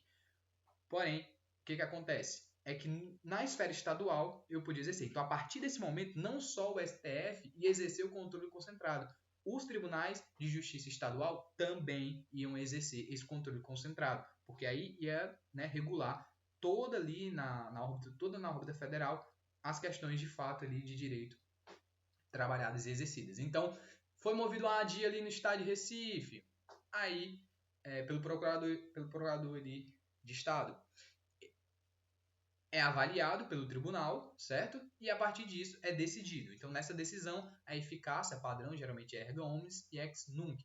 E isso vai regular tudo que acontece dentro do município. Então, no município X, no município Y, vai acontecendo os casos, você já tem uma decisão, certo? Estadual, de todo o estado, que afeta ali todo o resto da população. Isso é interessante, tá bom? Porque fica concentrado só no TJ e no STF. Só esses dois, repito, só esses dois podem exercer o controle concentrado. STJ, fora de cogitação, tá certo? Enfim, continuando. 1967. Mas, gente, rapidinho, vamos só recapitular. Você pode me perguntar, obviamente, gente, não é possível você não ter se perguntado, mas por que o STJ não pode? Galera, é uma questão bem jurídica mesmo, uma questão bem lógica e faz sentido quando você analisa a estrutura do Poder Judiciário. Porque já imaginou se você tivesse 3 órgãos exercendo esse tipo de controle? Porque esse controle, gente, ele afeta todos. Então, observe da seguinte forma. Se eu tenho, né, no âmbito estadual, alguém exercendo ali o controle, eu posso ter uma decisão equivocada, eu posso ter ali uma coisa errada, né? Entre aspas, errada, tá? Mas digamos assim, se você tem um órgão estadual exercendo essa modalidade de controle, que tem aquela eficácia contra todos, eu preciso ter alguém também acima para poder fazer isso. Por isso que é o Supremo Tribunal e não o superior, né? O professor já deve ter dito que tem essa diferença. Se ele é superior, é a algo. Se ele é supremo, é a tudo. Então, preste atenção. O Supremo Tribunal Federal, ele exerce também, só ele e o TJ, né? Os tribunais estaduais, por quê? Porque você tem aquela primeira chance ali no estadual, o controle concentrado, que vai afetar também os municípios daquele estado, mas se isso precisar ainda de mais tempo, mais técnica, de mais análise jurídica, pode ser submetido lá para o Supremo. E nesse sentido, não tem mais jeito. O que o Supremo decidir, está decidido e vai afetar todo o resto, todos os tribunais estaduais e os federais. Então já imaginou se o STJ também pudesse fazer? Isso ia ficar um pouco confuso, isso ia ficar um pouco delicado, né? Porque ia ficar naquele embate ali muito próximo, certo? Então, para poupar e para ficar mais realmente bem estruturado, foi decidido que esses dois tribunais ficariam em cargo disso. Até porque você respeita ali a separação não só dos poderes, mas também você respeita, né, a principiologia federativa, de você separar a União, os estados, os distritos de uma forma bem equilibrada, tá certo? Então, só esse adendo, eu sei que eu posso ter me prolongado nisso, mas é muito importante para vocês entenderem. Pessoal, então, dado esse adendo, vamos passar agora para 1967, né? O período aí caótico da ditadura militar, esse período maluco, esse período, meu Deus, graças a Deus nunca teremos de novo uma ditadura. Espero que não. Mas enfim, galera, o que acontece? Aqui na ditadura não vai ser algo muito fantástico, mas a gente não vai perder tanto tempo, beleza? Presta atenção, o que acontece? Cara, quando chegou ali na época da ditadura, né, os militares, eles obviamente iam querer ter poder. Lembra lá do Montesquieu? Meu amigo, quem tem muito poder tem dia dele abusar. E aqui não vai ser diferente. Por quê? Essa última regrinha aqui sobre o controle concentrado estadual, ou seja, os TJs, né, os tribunais estaduais, poderem exercer o controle concentrado, já era. Em 1967, isso acaba, tá? Hoje em dia, nós temos de novo, nós temos vigorando a regra lá, que o Tribunal Estadual vai poder exercer. Mas em 1967, naquela época da ditadura, no auge da ditadura, com o emendão de 1979, você retira essa autonomia, né? Você retira esse viés aí jurídico-político dos tribunais estaduais exercerem o controle concentrado. Vamos do jurídico simplifiquez? Meu amigo, chegou os militares e disse assim, não, o poder é todo nosso, vai ficar aí uma coisa ou outra para não parecer tão absurdo quanto já é. Então eles pegam, retiram dos tribunais estaduais essa chance, né, esse instrumento que é o controle concentrado, e agora vão exercer da sua forma mais autônoma. Chega um ponto que você nem tem de fato um controle concentrado ou qualquer tipo de controle de constitucionalidade, tá? Mas, claro, isso não foi ao léu, isso não ficou ao léu, ainda era respeitado algumas normas, porém de forma muito autoritária, de forma muito impositiva pelos militares. Mas tem uma adendo interessante, né? Por mais que tenha tido essa revogação, tinham retirado essa prerrogativa dos tribunais estaduais, o emendão de 69, ele previu o controle de constitucionalidade de lei municipal, né, em face da Constituição estadual, para que, eventualmente, você tivesse que intervir no município ou não. Ou seja, por mais que você não tivesse os tribunais exercendo controle concentrado, eles podiam regular, né, eles podiam controlar a lei municipal. Eles podiam olhar ali para a lei municipal e dizer, eita, que esse município aqui está muito intrigante, está com um viés meio separatista, né, Paraná, brincadeira. Mas estava querendo ali meter o pé, e aí você pensa, não. Eu vou pegar, eu tenho uma Constituição estadual, eu posso intervir nesse município para não deixar ele se separar, para não deixar ele fazer essas práticas aí que ele quer fazer. Enfim, seja separatista, seja alguma loucura que esteja acontecendo ali no município. Então tinha sobrado só isso de competência para um tribunal estadual ou para o próprio, né, estado. Porém, o controle concentrado foi tirado das mãos dele. Beleza? Bom, perpassado esse momento aí trágico da ditadura, vamos lá agora para ela, a queridíssima, ilustre, a famosa Constituição, Carta Federal, enfim, chame de como você quiser, é a famosa Constituição da República Federativa do Brasil de 1988, também conhecida como Constituição Cidadã, e não é tão distante dessa cidadania que ela trouxe, né, a ampliação dos instrumentos de controle. Ela traz diversos instrumentos, uma carambada, para não dizer outro nome, de controles de constitucionalidade. Ou seja, eu não vou ter mais só um ADI, né, a ADI genérica, a ADI interventiva, eu vou ter uma pluralidade, eu vou ter algumas opções interessantes para cada caso concreto, né, a depender do que você tiver ali como situação, você vai aplicar cada uma delas. Beleza? Gente, vamos lá. Didática aqui do Juridiquês Simplifiquês. Porque, vamos lá, só para vocês entenderem por que eu faço isso. Porque a gente vai falando uma linguagem difícil, entre aspas, difícil, que eu falo entre aspas porque, assim, é mais uma questão de prática, pessoal. Realmente o direito ele acaba exigindo da gente um certo linguajar, mas que vocês vão ver que no cotidiano é bem de boa. Mas eu faço isso porque a gente vai sair dessa coisa mais difícil para uma linguagem mais simples, porque aí a gente vai começar a trazer da nossa linguagem mais normal, né, mais cotidiana, para essa linguagem mais assim, técnica e tudo mais, que acaba sendo cobrada nas provas, em concursos, na própria OAB. Enfim, isso é para ajudar todo mundo aqui, ajudar vocês e até a mim. Beleza? Então, só para vocês entenderem essa didática que eu faço, vamos lá. Juridiquês, o que acontece? Os instrumentos de controle eles vão regular, né? Na verdade, eles vão ser aplicados pelo controle de constitucionalidade a depender da via ali escolhida. Então, digamos que eu estou no controle de constitucionalidade concreto, concentrado. É porque já vocês vão ver que existe o concentrado concreto e o abstrato, mas isso só quando a gente for ver no próximo GE de modalidade de controle. Resumindo, o que é? Temos a ADI genérica, a ADI interventiva, a ADI por omissão, a DPF e a ADC. Como ocorre? Da seguinte forma.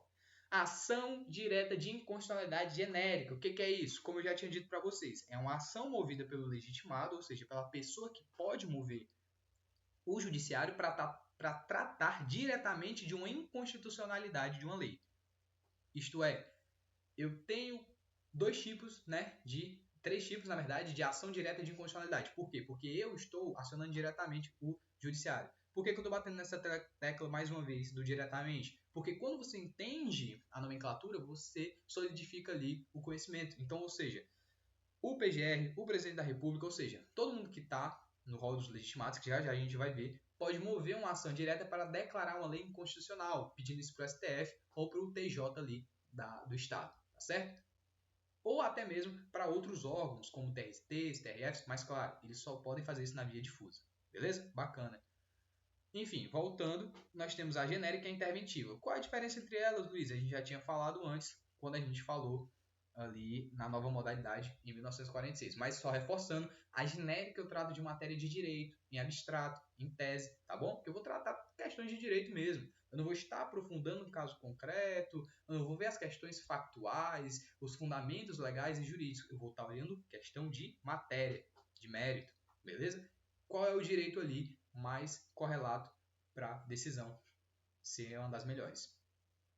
E eu tenho a interventiva, que aí já vai ser um pouco mais o contrário. Pode ser que a partir da declaração de constitucionalidade eu precise de uma certa intervenção do Poder Judiciário, do órgão judiciário, dentro do ordenamento, ou melhor, dentro do caso discutido.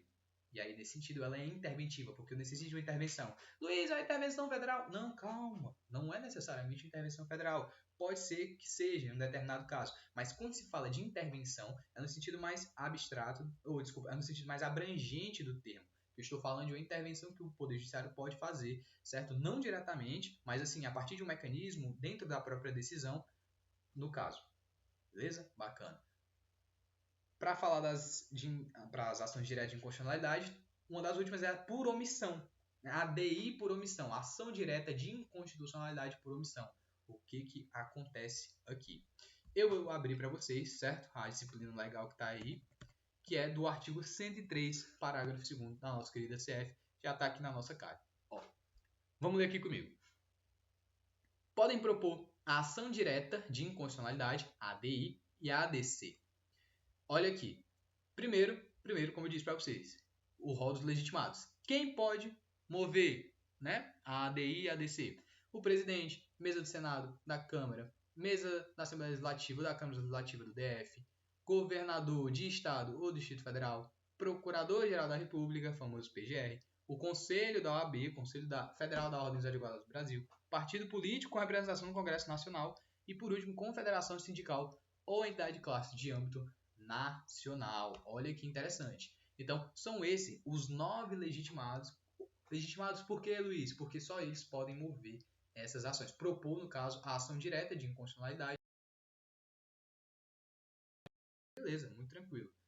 E, no parágrafo 2º, diz o seguinte: declarada a inconstitucionalidade por omissão de medida para tornar efetiva a norma, ou seja, entendam, quando eu estou falando de declaração de inconstitucionalidade por omissão, é o que? Omissão, certo? Eu estou me omitindo de cumprir uma norma constitucional. Eu preciso tornar efetiva uma norma constitucional. Mas para isso, nada está funcionando. Eu vou mover o poder judiciário para fazer com que essa norma ganhe seus efeitos e se torne eficaz mesmo dentro do ordenamento jurídico, certo? Então, constitucionalidade por omissão, para tornar efetiva a norma constitucional, será dada ciência ao poder competente para a adoção das providências necessárias em se tratando de órgão administrativo para fazer em 30 dias. Como assim? Tá. Até agora foi tudo juridiquês, tá? Principalmente tratando aqui desses legitimados e dessa disciplina do parágrafo 2º do artigo 103 SF. Vamos para o simplificador? Claro. Por que não? Cara, quando você vai mover a ADI por omissão, a ação direta e constitucionalidade por omissão, você está querendo que uma lei ela ganhe, né? Ela se torne efetivamente a norma ela ganhe sua efetividade constitucional ali prevista. Ou resumindo, ou seja, simplificando, você está dizendo, meu amigo, a norma está lá. Você tem ali um artigo ali na Constituição, um inciso que, cara, é muito importante. Já já a gente vai ver alguns exemplos, tá? É muito importante e não está funcionando, e não está dando certo. E aí o que eu faço? Você pode mover a ADI por omissão. Mas para isso você vai dar ciência ao poder competente, né? Se vai ser um poder, o poder federal, estadual ou municipal, tá certo? Se vai ser um dessas esferas e como vai ser, qual vai ser o órgão, quem vai ser o responsável para tomar essas providências, tá certo? Então a partir disso você vai trazer a eficácia dessa Constituição. Mas calma, guarda na memória esse parágrafo 2º e esse artigo 103, porque a gente vai falar dele não diretamente, mas a gente vai ter um exemplo bom dele mais na frente, quando for falar das espécies de inconstitucionalidade. Bacana? Beleza. Então é isso. Voltando aqui para nossa apresentação, nós temos isso, certo? Essas 3 formas de você declarar a inconstitucionalidade de uma lei.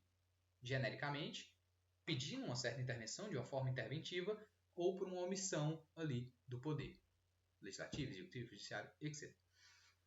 Vamos falar agora da ADC. Luiz, por que tu pulou a DPF? Relaxa, fica tranquilo. Já já a gente fala dela. Deixa aí pro final. Melhor vem pelo final, você já sabe.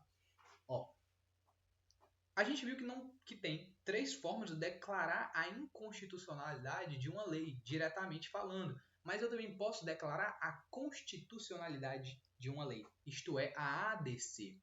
Bacana? E isso é previsto pela emenda constitucional número 0393. Como é que funciona, meus caros e minhas caras? É o seguinte. Se eu quero declarar uma lei constitucional, deve estar acontecendo alguma situação. Quando é que cabe a ADC? Trago aqui para vocês. Ó, eu tenho um exemplo, certo? Que não é tão didático, mas se vocês quiserem pesquisar por fora, olhar aí, tiverem tempo direitinho, porque eu não quero confundir a cabeça de vocês. Mas um exemplo é o artigo 129 da Lei 11.196, beleza? É uma lei que trata ali sobre impostos e tudo mais, sobre tecnologias. E lá nesse artigo 129 ele tem regulando uma certa matéria.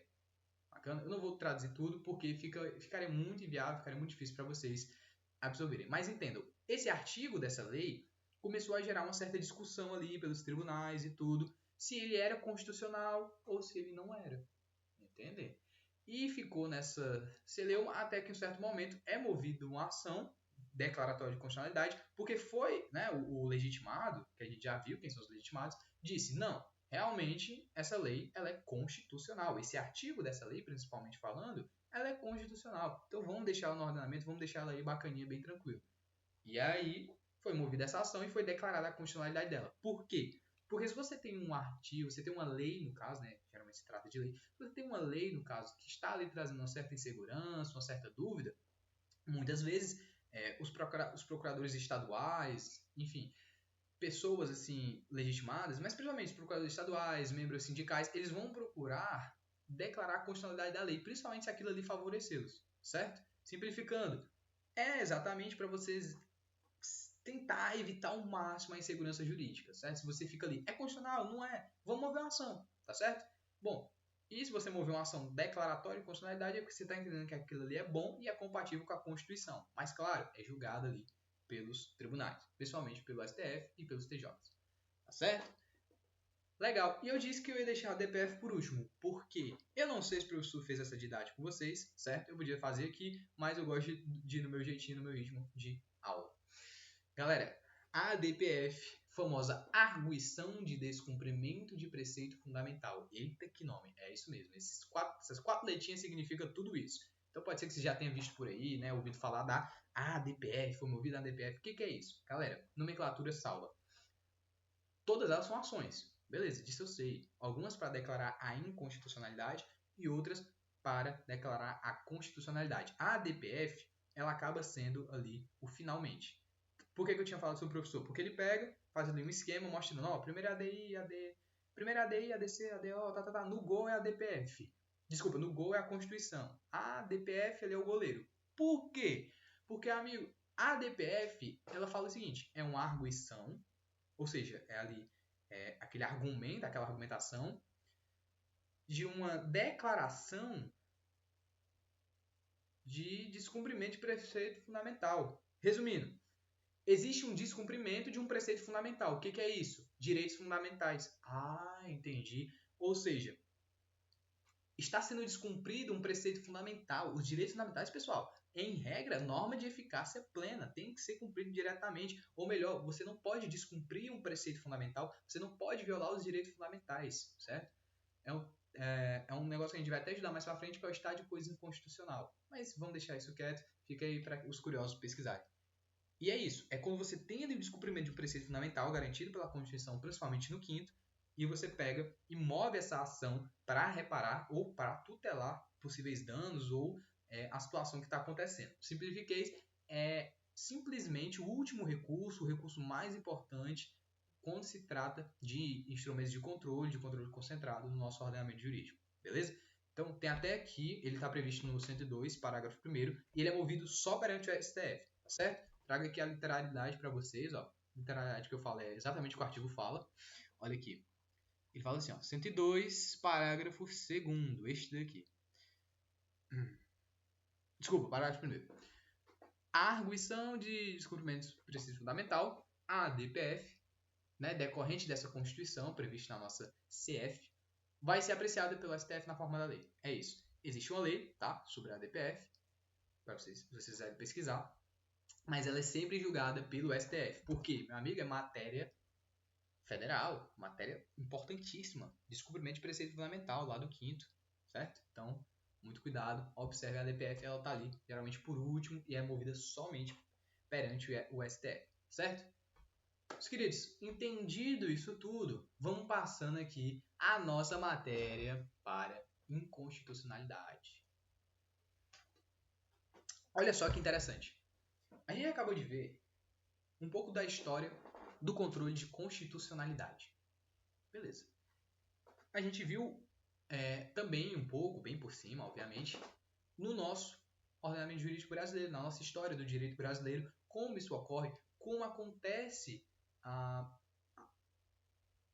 ascensão, digamos assim, do controle de constitucionalidade. Ou seja, como é que ele vem, né? Como é que ele vem para o Brasil, como é que se desenvolve. Então, dada essa repaginada, a gente já sabe como é que funciona. Vamos entender quando ocorre a inconstitucionalidade. Agora, vamos ali para o campo mais do inconstitucional mesmo. Tipo assim, quando é que uma lei ou um ato do poder público, ele é inconstitucional, certo? Ele precisa fazer alguma coisa ou não? É isso que a gente vai descobrir agora, tá certo? Então a gente vai analisar agora o tópico 3 da nossa disciplina, no caso dessa parte de controle de constitucionalidade, sobre as espécies, certo? Quais são os tipos de inconstitucionalidade que pode acontecer? Vem comigo, vem olhar. Primeiro que vai acontecer de duas formas, eu destaco aqui para vocês. Pode ser por comissão, né? Uma ação comissiva, ato comissivo, ou por omissão do poder público. Faço até analogia ao direito penal. Ou você faz, ou você não faz, certo? Então, essa inconstitucionalidade, ela pode ser porque eu, enquanto poder público, fiz alguma coisa ou não fiz. E aí, isso vai gerar inconstitucionalidade, certo? A comissão é porque eu introduzo uma norma, por exemplo, no ordenamento, e ela é inconstitucional por um motivo ou outro, tá? E a omissão é, cara, essa lei era para estar no ordenamento. É inconstitucional porque ela não está no ordenamento, tá certo? Mas vamos entender melhor aqui os momentos bem tranquilamente. Eu sei que vocês vão entender de uma forma bem bacana a inconstitucionalidade. Primeiro, quais são os tipos? Ação ou omissão. Vamos se prender agora à inconstitucionalidade por ação. A inconstitucionalidade por ação, ela pode ser material ou formal, tá certo? Então, vamos se atentar primeiro a essa ação. Quando o legislativo ele vai lá, né, faz o projeto de lei, introduz a norma, né, ele está atuando, gente, ele está agindo, ação, luz, câmera, ação, vai, isso mesmo, vamos lá. E aí, pode ser por dois tipos, né, material ou formal. Então, chega aí uma norma, aqui, A Lei 123, né, no seu artigo 87, está sendo incompatível com o conteúdo da Constituição. Quando é que acontece, então, essa inconstitucionalidade por ação material? Vamos lá, exemplo. Eu sou o Congresso Nacional. Eita porra, eu sou um Congresso todinho, isso mesmo, desculpa até o palavrão, pessoal. Mas eu sou o Congresso todinho e eu fui lá, sou o presidente do Senado, pronto, fiz ali o projeto de lei, foi aprovado e virou norma, tá? Virou lei, no caso, virou lei. E é a Lei 123. A Lei 123, lá no artigo 87, né, essa lei aqui, 123, está falando sobre religião, né, e liberdade de expressão e de pensamento. Aí lá no artigo 87 eu digo o seguinte: bom, a partir das 10 horas da noite está autorizado a liberdade de expressão e a livre manifestação do pensamento, sendo autorizado, né, o anonimato. Intrigante, interessante. Vocês já ouviram falar de anonimato, pessoal? Vocês já ouviram falar de liberdade de manifestação de pensamento? Isso não é tão estranho, porque está regulado no artigo 5º, inciso 4 da Constituição Federal. Direitos fundamentais, né? Direitos e garantias fundamentais, que diz o contrário do que eu acabei de dizer. Ele diz o seguinte: é livre a manifestação do pensamento, sendo vedado o anonimato. Não pode ter anonimato. Você está manifestando seu pensamento, você tem que dizer quem você é, né? Então, essas contas fakes aí são muito interessantes para a gente estudar casos de anonimato. Mas, resumindo, o que eu quero dizer? É que a matéria do artigo 87 é incompatível com a Constituição. Gente, a Constituição está no topo. Você tem que respeitar o que ela está dizendo. Então, o artigo 87, ele não está batendo. Ele está dizendo, não, vai, pode ser anônimo aí. Pode fazer a liberdade de pensamento aí, do jeito que quiser, sendo anônimo. Mas o artigo 5º, ele proíbe. Norma constitucional, gente, de eficácia plena. Então, bateu de frente, aí é uma inconstitucionalidade por ação material, porque essa matéria não dá certo com essa, tá? E é por ação por quê? Porque foi uma lei introduzida no ordenamento. Eu fiz uma lei que está dizendo isso. A Lei 123, no artigo 87, diz isso. Beleza? Bacana? Bem tranquilo entender essa questão da material, né? Agora, a formal. A formal ela vai ser diferente. Ela vai ser um pouquinho mais delicada. Mais delicada em que sentido? No sentido de análise aqui a ser discutido. Por quê? Porque enquanto na material eu estou falando de matéria da norma, que não é compatível com a Constituição, na formal eu estou dizendo na forma, o procedimento que leva à lei. Como assim? Você imagine agora, certo? Que você que está do outro lado dessa tela, é o presidente da República, certo? Gente, vocês vão estudar isso melhor em direito constitucional, então peço muita atenção e calma, bom que é vídeo, vocês podem repetir quantas vezes quiserem. Eu vou pedir muita atenção e calma porque eu vou dizer agora, tá? Porque pode ficar um pouco complexo, mas eu vou deixar bem enxugado, bem tranquilo para vocês entenderem. É a medida provisória. Lá em direito constitucional, vocês vão ver, né, o processo legislativo, os ritos e tudo mais. A medida provisória, eu trouxe ela porque é uma das mais simples para a gente dar um exemplo, né, de inconstitucionalidade por ação formal. Por quê? Primeiro, a inconstitucionalidade por ação formal ocorre quando você tem uma violação ao devido processo legislativo. Ou seja, você não faz o trâmite todinho, você não passa por todos os procedimentos que precisa passar. Ou você pula uma etapa, ou você não faz uma coisa, ou você faz alguma coisa errada durante o processo. A lei pode estar impecável, a lei pode tratar da matéria bem certinha, tá ali, pau a pau com a Constituição, tá bonitinha, tá linda, tá perfeita, tá cheirosa, maravilhosa. Porém, a forma que ela foi feita tá errada. Violou o processo legislativo. E como isso poderia ocorrer? Trago o exemplo aqui para vocês, certo? Então, digamos que você é o presidente da República. E você, meu querido presidente, Vossa Excelência, você pode sim, aplicar uma medida provisória. O presidente, ele tem essa prerrogativa, ele pode aplicar uma medida provisória em caso de urgência, de extrema relevância e urgência, conforme previsto lá no artigo 62 do caput da CEP, tá?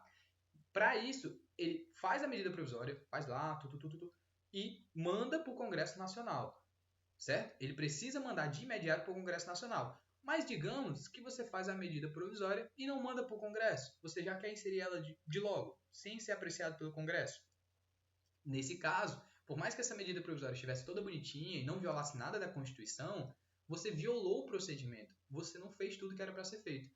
Desse modo, a medida provisória que você criou agora é inconstitucional, por uma formalidade que você não cumpriu. Então, é inconstitucionalidade por uma ação formal. Eu fiz a medida provisória, eu a inseri no ordenamento, porém, a forma que eu fiz está errada. É uma inconstitucionalidade por ação formal. Tá certo? creio que tenha dado para entender bem tranquilo o que eu passei aqui. Bom, agora vamos adiante falar de omissão. Bem, gente, bem tranquilo, bem simples, certo? Eu trago aqui um memezinho bem bacana. Você já viu esse cara aqui com graveto, que ele pega... Aí, bicho, aí, na moral, faz o bagulho aí. Por quê? Porque a inconstitucionalidade por omissão, ela pode ser total ou parcial. Vamos falar primeiro da omissão total? Eu trago nem tanto esquema. Só essa tela aqui vocês já vão entender. Galera, é uma omissão total do Poder Legislativo. Do Poder Legislativo. É uma omissão total. A CF está dizendo algo, mas você não está cumprindo. O Poder Legislativo não está cumprindo. Pô, Congresso, a norma aí, bicho. Vamos aqui ver. É o artigo 153, inciso 7. Vamos lá, é um exemplo muito bacana que fala sobre grandes fortunas. Ele fala assim, ó, compete à União instituir imposto sobre, inciso 7, grandes fortunas no termo da lei complementar. Eu te desafio a achar essa norma. Eu te desafio a achar a lei complementar, a lei aí que está dizendo sobre grandes fortunas. Procura, tu não vai achar, tá certo? Então eu trago até essa piadinha aqui que é, pô, a norma aí na moral, bicho. Congresso, a norma aí, bicho, na moral. Pelo amor de Deus, vamos taxar esses empresários. Eita, os liberais devem me odiar bastante.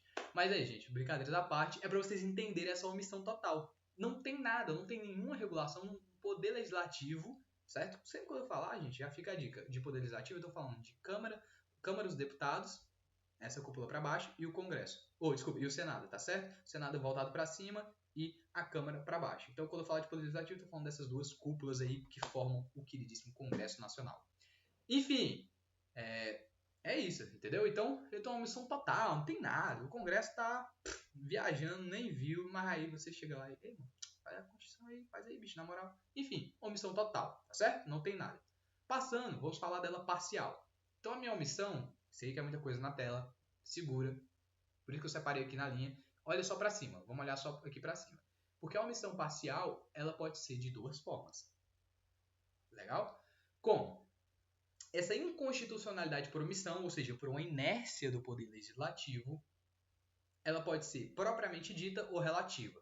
Como assim? A omissão parcial propriamente dita é que eu tenho uma norma, certo? Da Constituição, mas ela precisa de uma regulação. Digamos assim, vamos usar aqui o exemplo que eu trouxe do salário mínimo. A inconstitucionalidade por omissão parcial propriamente dita é o seguinte: em certa parte da matéria, parcialmente, eu não tenho o cumprimento total do que a norma pede. Então vamos lá para o exemplo do salário mínimo. A Constituição Federal, no artigo 7, inciso 4, no inciso 4, ela fala sobre o salário mínimo. O que ela diz? Vou trazer aqui para vocês que isso é um caso muito engraçado e até curioso para você começar a se questionar sobre o nosso ordenamento jurídico, né? Começar a ter o seu olhar crítico e jurídico. Olha só, artigo 7º, são direitos dos trabalhadores urbanos e rurais, além de outros que visam a melhoria de condição social, ou seja, direitos, né? Direito de trabalho aqui. O quê? 7. Garantia... Não, desculpa, 7 não, gente. É um maiorzinho. Aqui, desculpa, inciso 4, porque o 7 e o 4, enfim. Troquei aqui as bolas. Mas, ó, o 4, salário mínimo, beleza, a gente tem, fixado em lei, nacionalmente unificado, sim, ok, capaz de atender às suas necessidades vitais e básicas e às de sua família.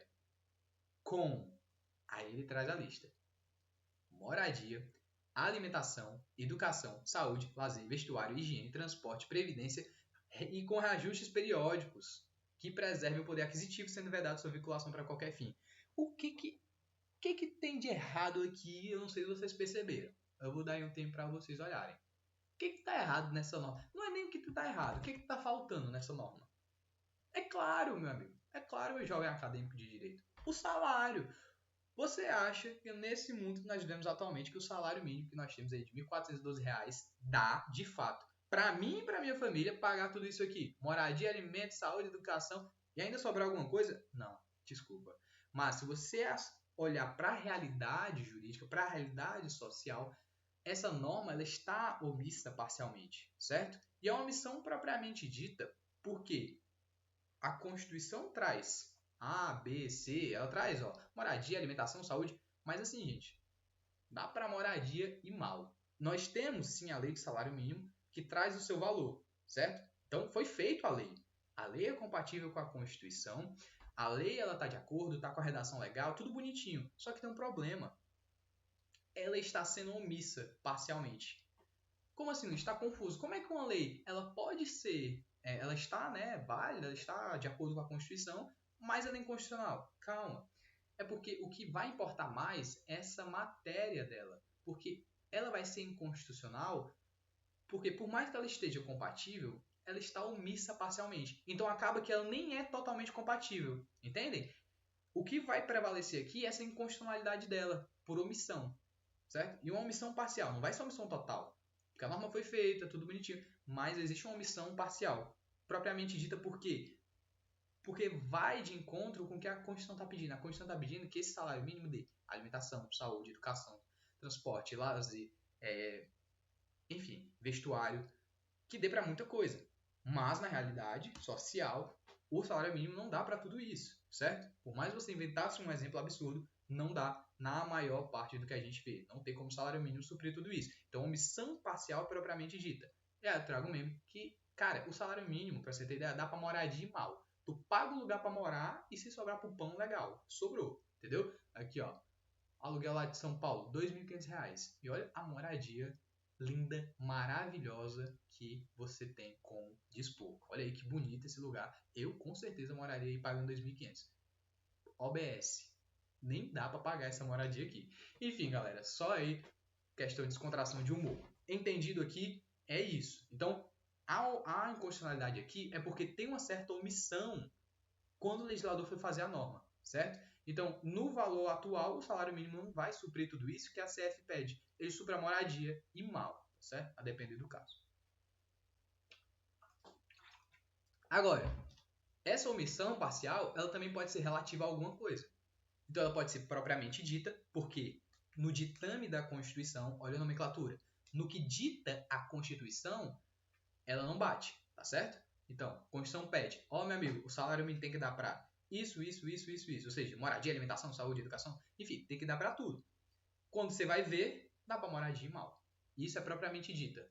Beleza? Ditames aí da Constituição, enfim, pega aí a nomenclatura.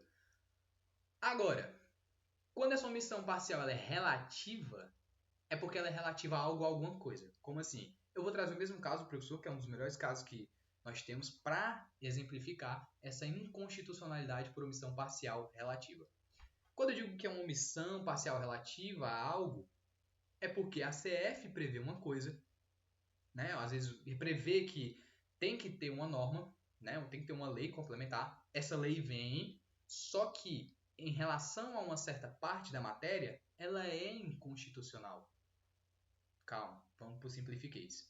O exemplo aqui dado é o caso da Marinha, Exército e Aeronáutica. O que aconteceu? O artigo 37, incisos 10 e 15 da ACF vai tratar um pouco sobre servidores públicos. Deixa eu ver se eu estou com ele fácil aqui. Vamos pesquisar. Artigo 37 da CF. Certo? O que a gente vai ver aqui?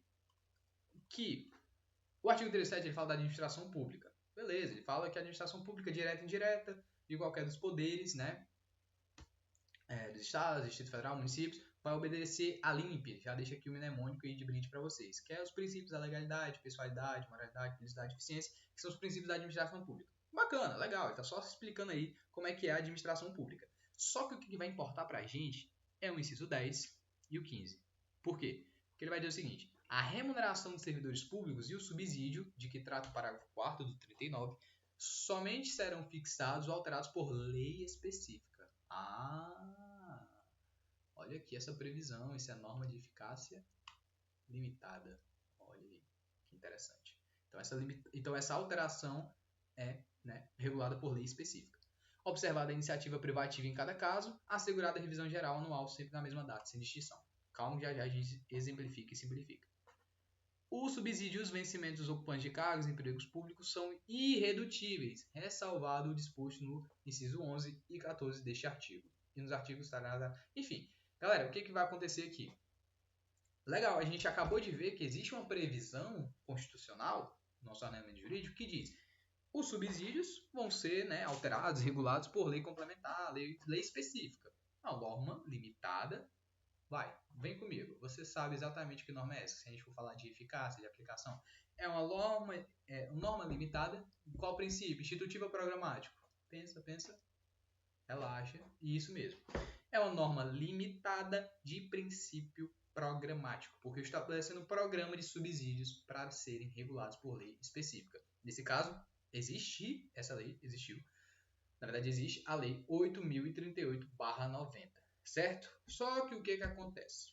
Essa lei veio, né, a 8.038/90, e regulou os subsídios. Beleza, bacana, ela está cumprindo ali o que a Constituição está pedindo. Porém, existe uma inconstitucionalidade por omissão parcial, não foi total, porque a lei está aí. Para vocês nunca se confundirem, já total é isso, é que a norma ela está prevista na Constituição, mas não tem nada, não existe nada. Aqui, pelo menos, pode existir uma lei ou outra, porém vai ter uma omissão ali parcial na hora de legislar. Isso você sempre comparando com o que manda a Constituição. Então, atendendo ao artigo 37, incisos 10 e 15, a lei veio e disse: vamos lá, regular os subsídios, vamos dar aqui o dinheiro para a galera do Exército, da Marinha, da Aeronáutica. Beleza, tá tudo certo então. Só que o que acontece? Essa lei ela traz os subsídios, mas ela não balanceia direito. Ela traz muito dinheiro para a galera do Exército, ou seja, a maior parcela monetária vai para o Exército. A Marinha Aeronáutica fica prejudicada, certo? Elas ficam prejudicadas por esse desequilíbrio. Então, digamos que você tinha ali, sei lá, 4 milhões de reais para dividir entre todo o Exército. Gente, é um exemplo hipotético, certo? Você dividir todo o Exército. Desculpa, para você dividir entre todos esses setores aí das Forças Armadas. Aí você dividiu de uma forma meio desequilibrada. Digamos que 3 milhões foi para o Exército, certo? Para dividir entre, claro, as regionais e tudo, e os batalhões. E para a Marinha e para a Aeronáutica ficou 1 milhão, 500 mil para cada. Meu amigo, tu não paga nem a conta de luz de umas... Enfim, você não paga nem o combustível do navio direito. E é aí que vem a problemática, é aí que vem a concepção aí de omissão parcial relativa. É aí que você percebe que é uma omissão parcial relativa. Relativa o quê? A Marinha Aeronáutica. Porque o Exército tá tudo bem, eles ganharam uma notinha preta em cima do negócio, eles ganharam um dinheirinho bacana. Só que Marinha Aeronáutica, em relação à Marinha Aeronáutica, isso é uma omissão do Poder Legislativo, porque eles regularam isso de forma errada, violando os princípios ali estabelecidos na CF, principalmente no que manda o 37, incisos 10 e 15. Ou seja, cara, tu chegou a produzir uma norma, ela tá regulada de certo modo, então assim, foi inserido no ordenamento, já não é mais uma omissão total, certo? Porém, quando você vai olhar a norma e a aplicação dela no caso, desculpa, a aplicação dela na realidade, você vê que ela é omissa, né, de uma forma parcial. Só que ela é omissa em relação a alguma coisa, né, a algo, alguma coisa. No caso, ela é omissa em relação à Marinha Aeronáutica, deixando eles aí à margem, né, e tudo mais. E o Exército, tudo bem, o Exército, ok. Em relação ao Exército, tá legal. Mas em relação à Marinha Aeronáutica, aí, né, deu ruim. Enfim, então, nomenclatura muito importante para ajudar a gente nesse momento. Certo? Então, deu para entender essa diferença. Quando eu estou falando de omissão parcial propriamente dita, eu estou dizendo que no que diz, no que manda a Constituição, essa lei, né, essa lei aí, ela é inconstitucional parcialmente, tá certo? Porque ela atende, mas não atende tudo. Então, se você comparar o texto da Constituição, que pede moradia, alimento, saúde, educação, lazer, esporte, e comparar o texto ou o conteúdo da lei, parcialmente e propriamente dito, vai estar incompatível, tá certo? Então esse é o exemplo para você entender a propriamente dita. Já na relativa, né, se é uma inconstitucionalidade por omissão parcial relativa, é porque é relativa a algo. Ou seja, eu tenho o mandamento constitucional, eu atendo, insiro a norma, mas quando eu vou ver a aplicação, o texto está ok. Mas quando eu vou ver essa aplicação, né, vai sair do texto para vir para a realidade, eu vejo que em relação ao Exército, tá tudo ok, ganhou aí, dá para pagar as contas tudo. Mas se eu olhar aqui para a Marinha e para a Aeronáutica, temos um problema. Então o que é que aconteceu? Houve o recurso em mandato de segurança 22307 do STF, tá certo? Que é um remédio constitucional, o mandato de segurança, vocês vão ver isso mais à frente, e regulou essa questão, tá certo? Então, através do entendimento do STF, foi feito aí uma certa alteração para que a Marinha e a Aeronáutica não fossem tão prejudicados. E esse tipo de decisão é batizado como decisão manipulativa aditiva, porque essa inconstitucionalidade ela pode ser resolvida através da adição, né, de manipular o conteúdo da norma de uma forma adicional, para adicionar ali quem está sendo excluído da norma, beleza? Então, tudo certo, tudo tranquilo, pessoal. Espero que tenha dado para entender. Bacana. Vamos agora para a nossa conclusão bem rápida para encerrar o vídeo de hoje. Enfim, gente, no que tange, né, ao controle de constitucionalidade, como hoje conhecemos, a gente sabe que não pode se desvirtuar da história. É necessário analisar os contextos sociais, aos elementos socioculturais que envolvem ali o controle de constitucionalidade. Tanto é que o primeiro registro ocorre ali em 415 a.C., não antes disso, tá? Que é a grafé paranomon, aquela que você ali no aerópago podia gritar, invalidar um ato normativo, trazer responsabilidade criminal para o caso concreto ou para o projeto de lei que alguém queria aprovar. Então, a partir disso, você começa a ver um controle de constitucionalidade, que a Constituição ela tinha um poder bem grande, ela tem sempre essa importância que a gente tem que se atentar. Então, se você está violando, eu tenho que controlar essa violação de alguma forma, e isso a partir da grafé paranomon. Então, passa um tempo, esse instrumento jurídico de controle de constitucionalidade, ele é aprimorado, ele é aperfeiçoado, mas, claro, perpassado um pouco mais no tempo, com o caso do Dr. Born's Case e Marbury vs. Madison, que a gente acabou de estudar, que é o que? No Dr. Born's Case, a gente começa a ter ali o que mais à frente vem a ser o controle difuso. Nós temos ali uma judicial review, né, que quando chega ali no servidor de Cook, ele consegue trabalhar, ele consegue ver que, na verdade, tem que ser entendido de uma forma diferente do que foi entendido pelos demais. Isso é a judicial review, é uma forma de controle de constitucionalidade, tá certo? Atendendo principalmente ao que manda a Constituição, não somente a lei. E aí você passa para o Marbury vs. Madison, que foi todo aquele caso e tudo mais, que o John Marshall, um caso emblemático, que traz uma decisão com muita repercussão dentro do direito americano, que o John Marshall ele vê e percebe, cara, eu vou me ater somente à Constituição. O Poder Judiciário é o intérprete final, né? A gente tem aqueles 3 pilares da decisão, que é a supremacia constitucional, que é a nulidade da lei, que ele anulou aquele ato judicial de 1789, e por último, ele fala também do judiciário ser o intérprete final. Então, o controle difuso de constitucionalidade começa a ganhar forma. Olha aí, essa coisa se aperfeiçoando. E por que a gente estuda? Lembrem-se, isso tem influência, isso tem impacto no ordenamento jurídico brasileiro, tá bom? Não é à toa que a gente viu na análise brasileira uma gradual evolução desses instrumentos de controle. Por exemplo, em 1891, que começa a ter, por influência do direito americano, o controle de constitucionalidade difuso, exercido por qualquer órgão do Poder Judiciário com eficácia padrão inter partes e ex tunc. Olha que interessante. E passa mais um tempo, nós vemos ali, num certo momento da história, em 34, nós temos o começo da impetração de você ter a DI. Em 37, você tem a cláusula de reserva do plenário.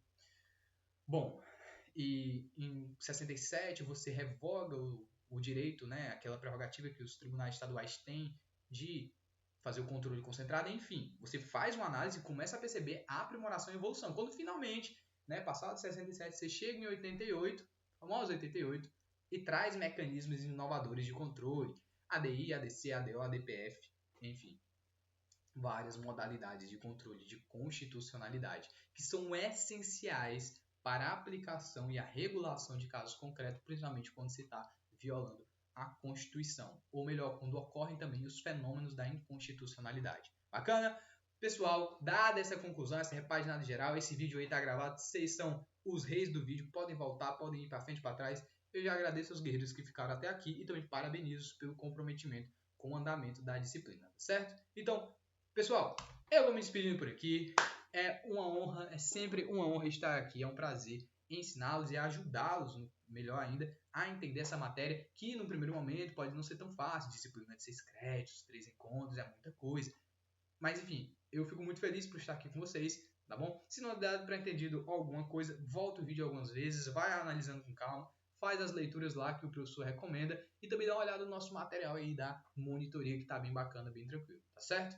No mais, meus queridos, eu vou ficando por aqui. Fiquem com essa frase aí de Carlos Drummond de Andrade pro dia de hoje. Ser feliz sem motivo é a mais autêntica forma de felicidade. Olha só que bonito, olha só que bacana. Muito legal. para iluminar esse dia ou essa noite de vocês, tá certo? Galerinha, muito obrigado. E é isso, né?